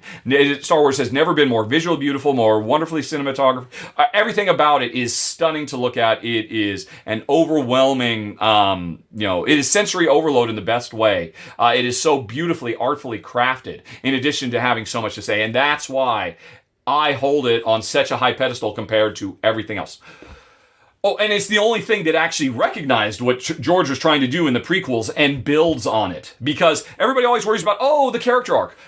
Last Jedi recognizes that George was doing a universe arc, watching the universe itself grow in its relationship with power and the Force and all of that. And Last Jedi carries on those, whereas everything else ignores it. So, yeah, I think I failed at being brief. But for me, that was kind of brief. Yeah, that's good. Alrighty.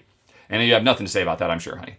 Correct. Alrighty, then we'll move on to Kevin, who notes that we mentioned we have a very nice Bluetooth speaker that we use to keep on the table while we play. What type of speaker is it? That is a good question. I will tell you, it's triangular. Do you want me to go get it? Sure, why don't you go grab it? I was just going to look it up on Amazon so I could get the name because we bought it on Amazon. We actually ended up buying two. As we bought the first one, I lent it to my mom and she loved it so much that we had to buy another one for ourselves. It's not here anymore. Where is it? Oh, we took it. We took it Yeah, we took it on the trip and we were using it when we were, I don't know, I have no idea. It's in a backpack somewhere because I have yet to unpack. Okay. So we can't find it, but I think try or just speaker. Let me see. Yes, it is all right, there it is. Let me put that on screen for people who are watching.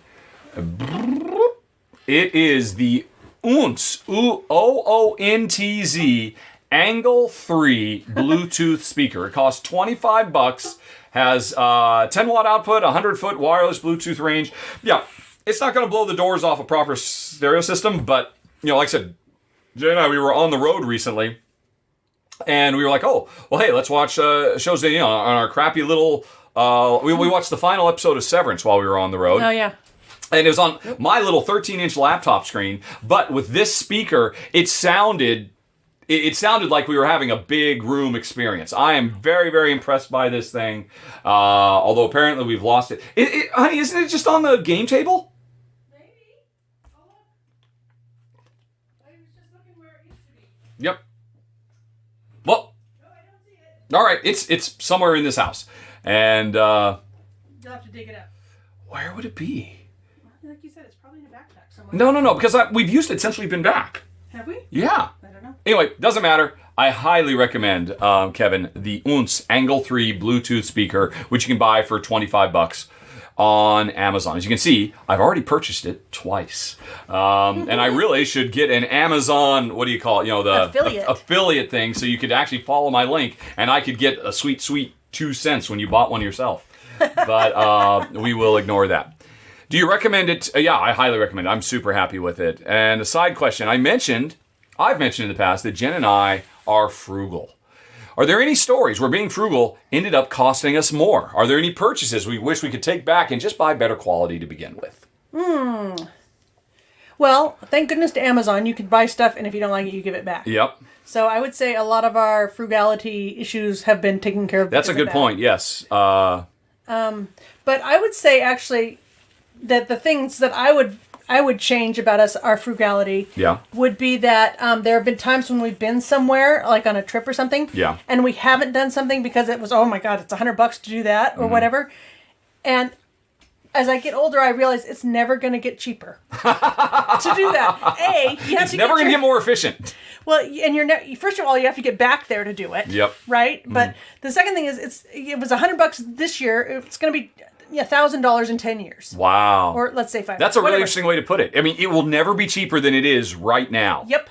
That's a really good way to look at it. And so that is the thing. Is wherever you are, whatever you have an opportunity to do it then if it's interesting to you, because it's it'll only be more expensive if you try to do it later. Yep. Obviously there's exceptions to that. There can be savings, but I mean maybe space travel. Yeah, that might get cheaper in the future. Yeah. But nonetheless, as a general guiding principle. Like if you're going to do a hot air balloon ride, yeah, those are really expensive. But you know what? Never going to be cheaper. Yep. So yeah, stuff like that I think is, and the more I hear too about what actually makes people happy is experiences rather than stuff. Mm-hmm. So if you're going to spend some money on an experience, it's going to be memorable and it's going to be really cool and whatever. I mean, maybe it'll be horrible and that'll be its own story in itself. Yep. But that's probably a really good thing to not be frugal on. Okay. I like it. Alrighty. Melanie asks, or says, we have more than one dog. Yes. Is one of your dogs the alpha? Or are they both laid back and look to you and Jen as the alphas? Oh. What are our dogs' temperaments like? Oh, that's a nice question. Well, I am the alpha. Mm-hmm. You are the emergency backup alpha.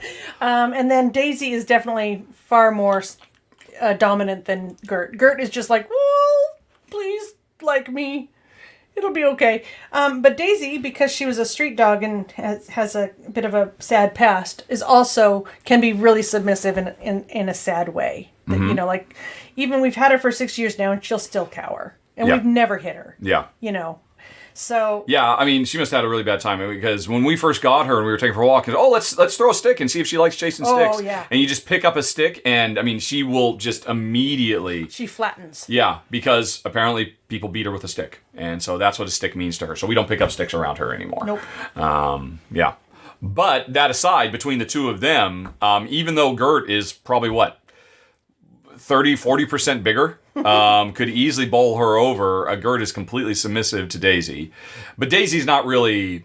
She's not an aggressive dog. No. It's just that if there's they're eating in licking out a soup bowl or something, Daisy will stick her nose in it and take over. Yeah, and Gert will say, "Oh, I guess that's not for me then," and just walk away. Yep. Even though I could easily rickroll you and take it all for myself because I'm bigger and stronger, but she doesn't know it. Yep.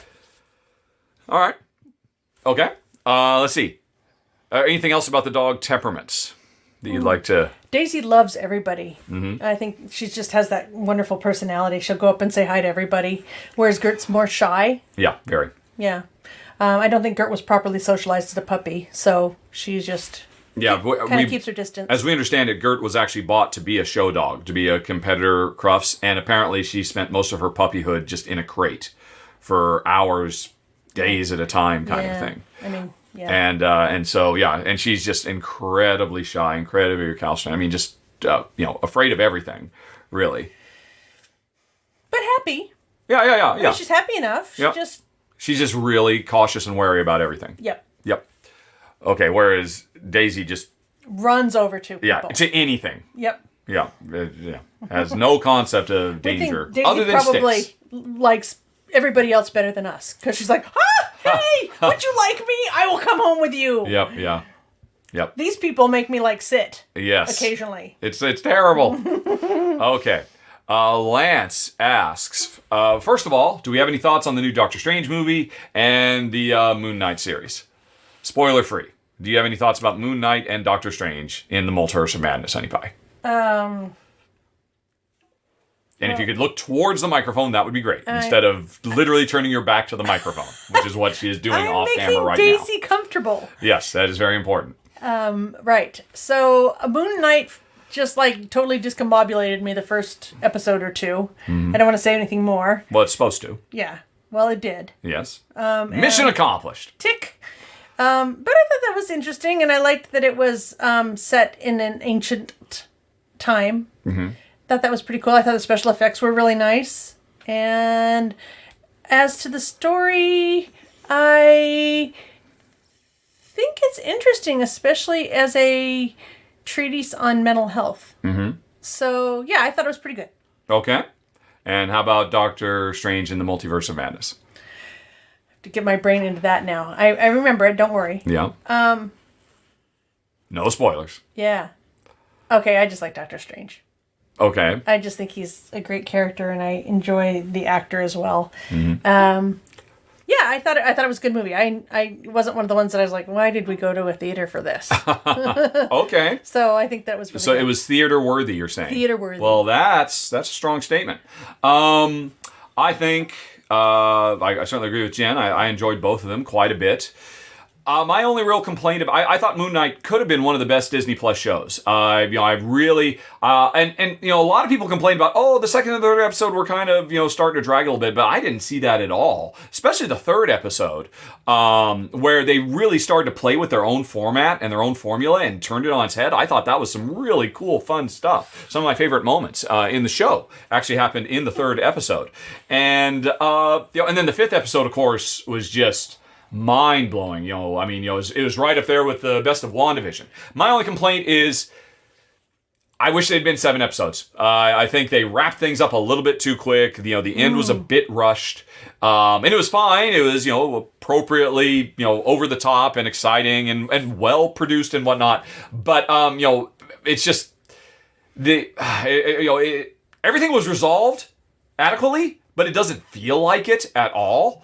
And you have to assume it's going to be getting a season 2 like Loki does. But I mean, if Loki didn't get a season 2, I'm like, well, okay, I still feel satisfied. I somehow felt a little unsatisfied. I wanted another hour with these characters to kind of wrap things up and tie them up. I mean, it felt like the third act isn't quite over yet. Yeah, actually, I just thought of a question. So will you pause so I can ask you my question? All right. Why? Because it might be spoilery? Yeah. Oh, it's definitely spoilery. Oh, then watch out, folks. Cover your ears.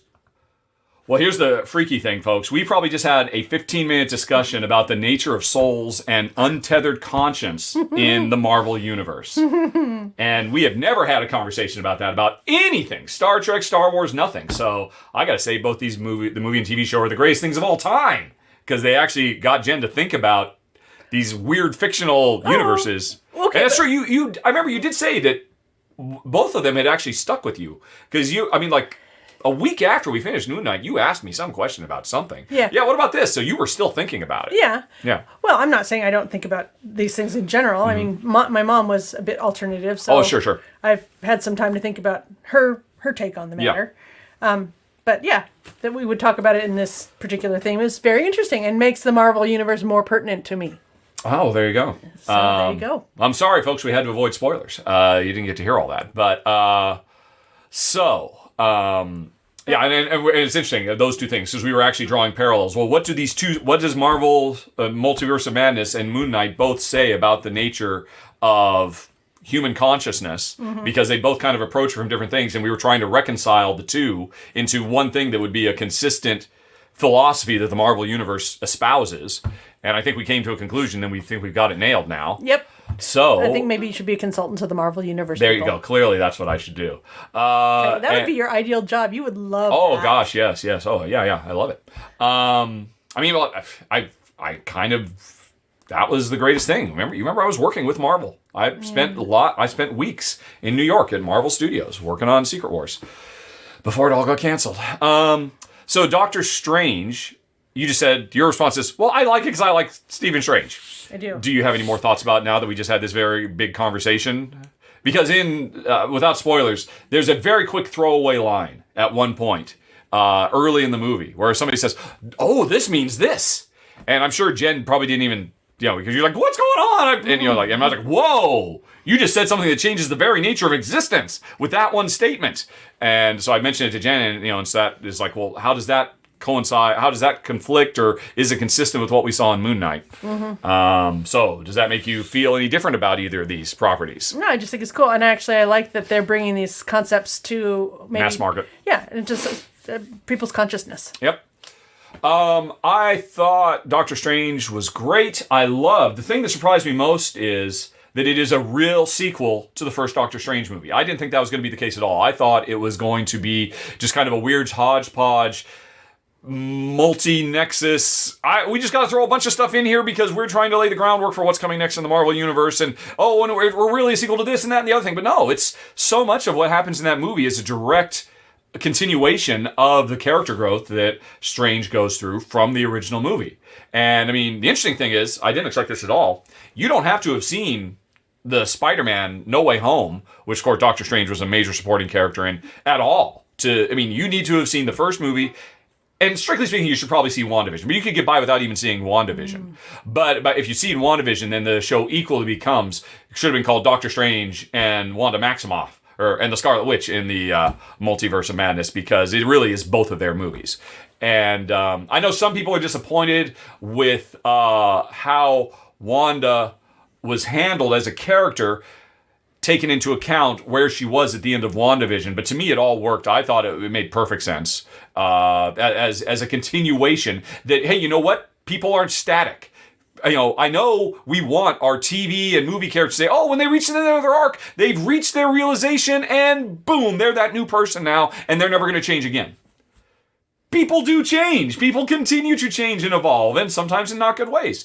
That's kind of why I love what was done with Luke Skywalker in The Last Jedi as well. That he didn't just stay a perfect, shining paragon of Jedi virtue. That there was more to his story that was yet to be told. But it built and was a natural evolution of where it came before. And I felt the same thing was true for WandaVision. Or at least they established enough in WandaVision and what was done in Multiverse of Madness that it all worked, considering what it was they were trying to do. Which is basically, I don't think this is a secret, basically make the Marvel Cinematic Universe's first horror movie. Because it is. It's a horror movie. Very, very light PG-13. It's from the director of Evil Dead, of course. So, did you have any problems with the fact of, it is certainly the most graphic movie. Oh, yes. There's plenty of fighting. Mm-hmm. Well, and killing. And fairly, sometimes very graphic deaths and whatnot. Did you have a problem with that, or were you okay? Oh, I think I just probably didn't really watch that. I just kind of look around. You just kind of focused beyond the screen? Yeah, just kind of wait for that part to be over. Okay. All right, well, there you go, Lance. There's some observations.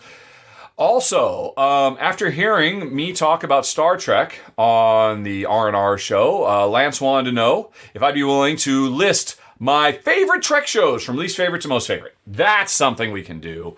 Are you ready for that, honey pie? Jen's just like, oh. She rolled her eyes. Do I have to do this? I didn't roll my eyes. All right. Let's see. Is there an online notebook I can use?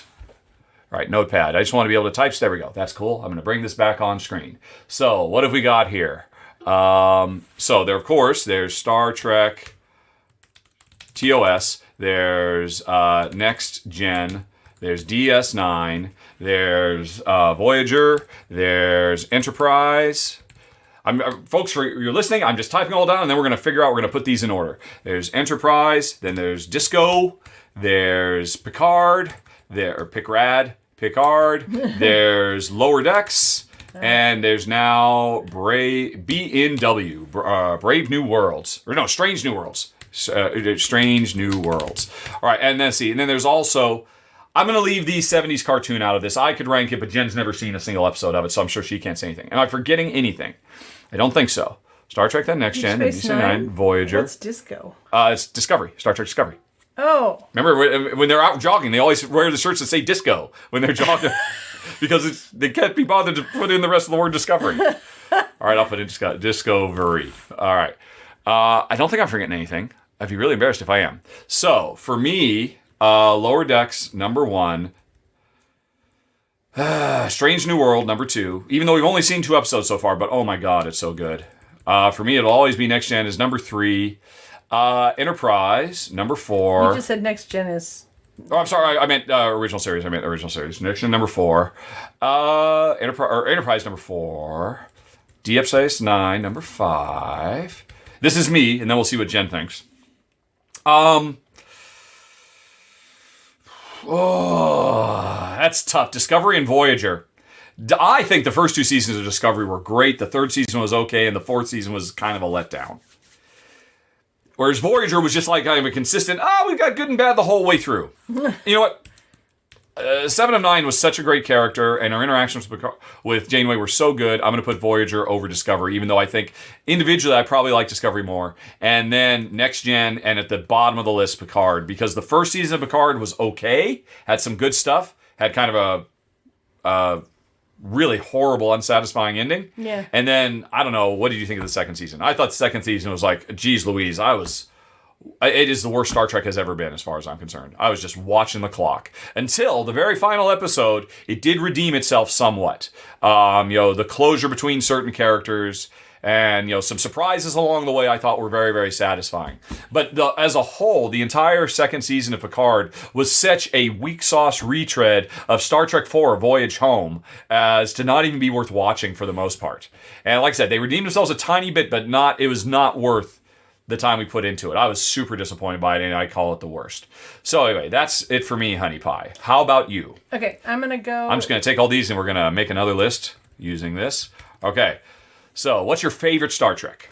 I'm actually going to say that my favorite Star Trek is Next Gen. Next Generation? Okay, all right, cool. You are not alone there. Yeah, and I think that's because that's kind of really when I started getting into it. Yes, I think, and that's why you're not alone there. So many people, Next Gen is the stepping on point. Yeah. For me, Next Gen was always like, what is this weird stuff? This is not Star Trek. This is something else that is called Star Trek. And I came to appreciate, and I came to enjoy it, and I like all the characters, and I think it has a lot of really amazing, important stories to tell and all that. Yeah, but it's also much less action pow pow powy. Yeah. So, I mean, and the original Star Trek was very action pow pow powy, and I always missed it. I always anyway. So well, as we just discussed in the movie we were discussing, yes. I kind of just am waiting for the pow pow powy to get over. Yeah. So I prefer Next Gen is nothing but talky. I like talky. So what's next? I am gonna go with.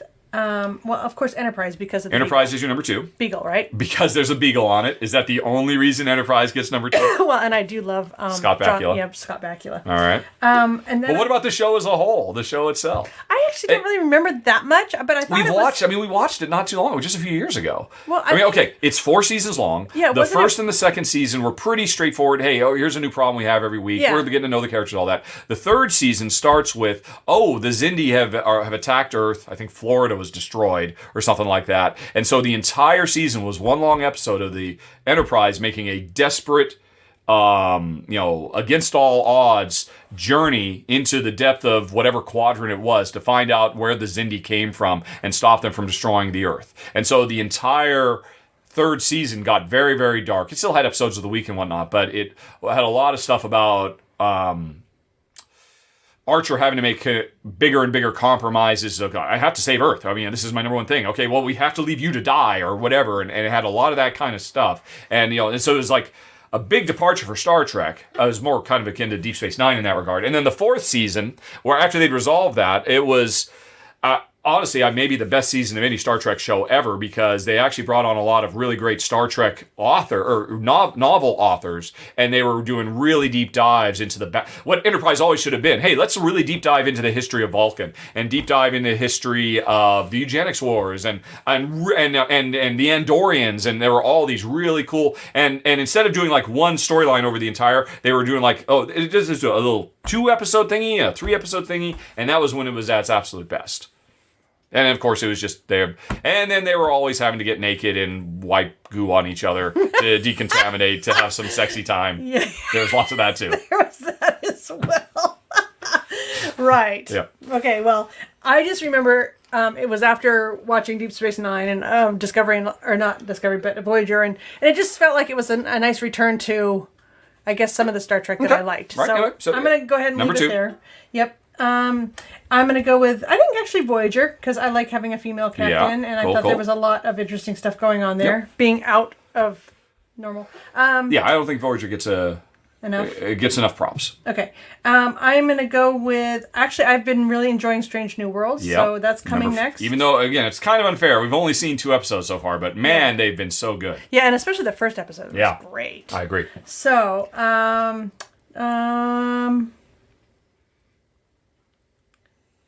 I am gonna...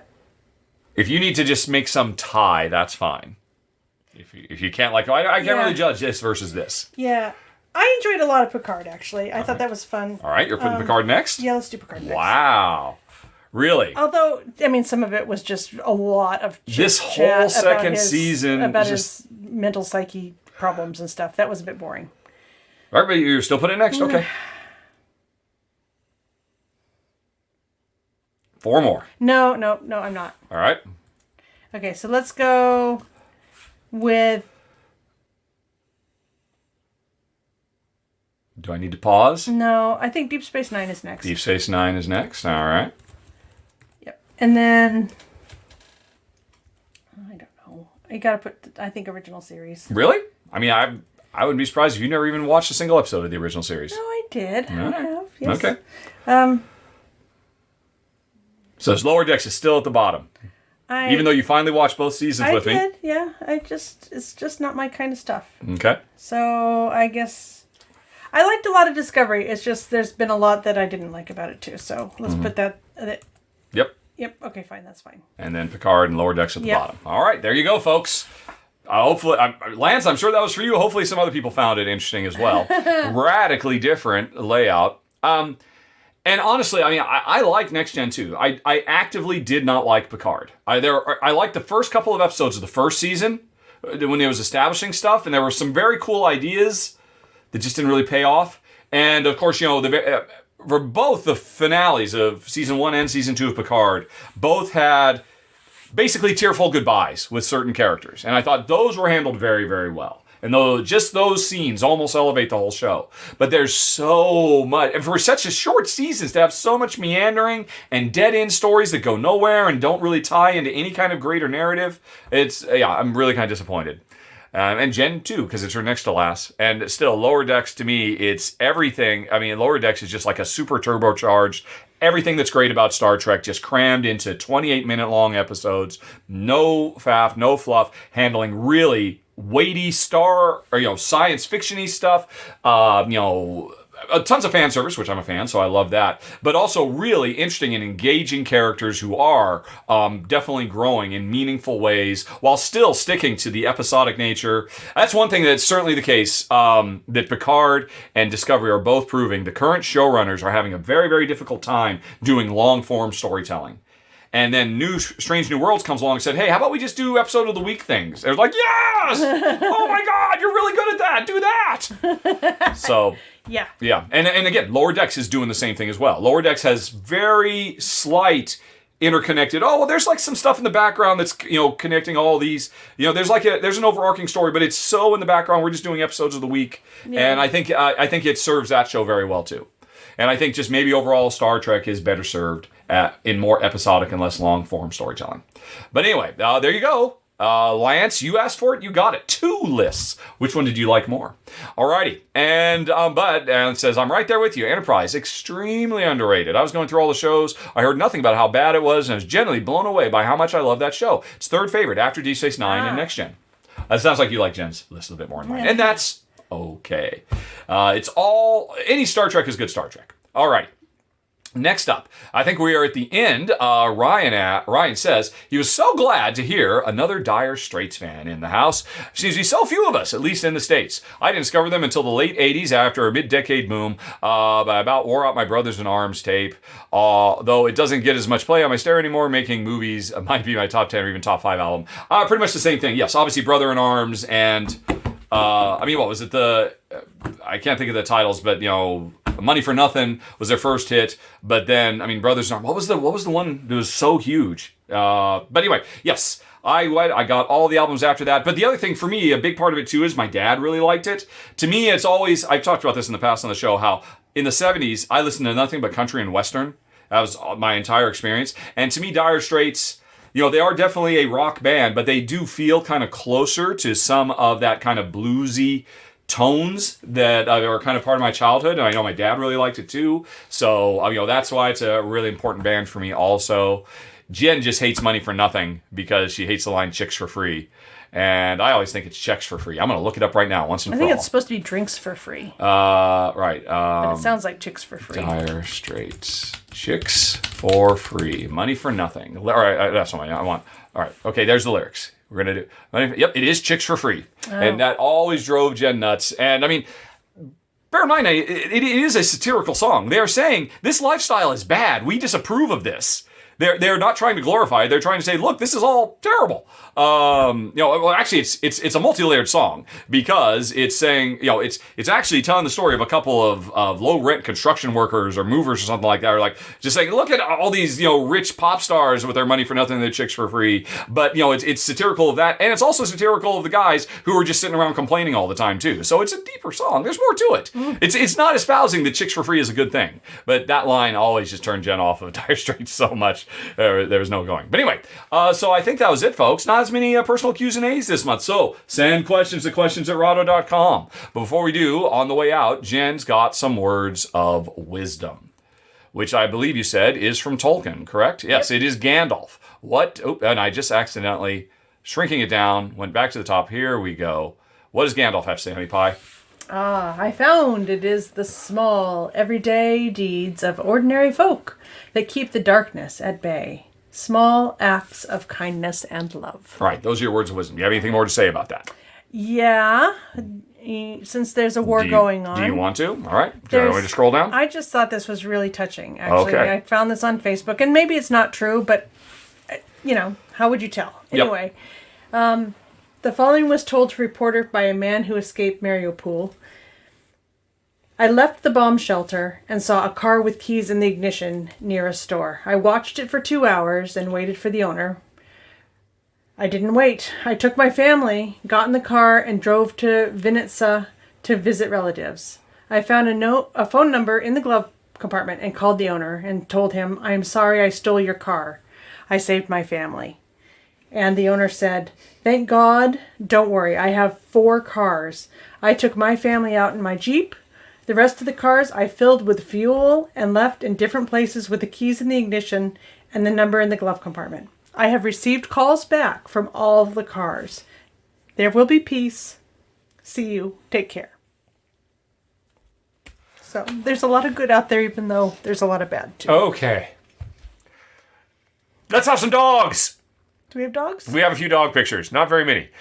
Melanie says, here's a picture of my oldest dog, a Warabi. She's a Pomeranian from Japan, playing parks with me and my son and his wife. Oh. So there's Warabi, a cutie. Yeah. And I assume, is that the sun hiding in the background, as I can kind of see. And then there's some Parks action down there. Cute. Parks played properly with more than 2, because it's unfortunately not the greatest 2-player game, but that's a cutie patootie. And then, of course, there's the 2 Yorkie boys, Kaipo and Yuki. Kaipo is now 15 months, and Yuki, who is 3.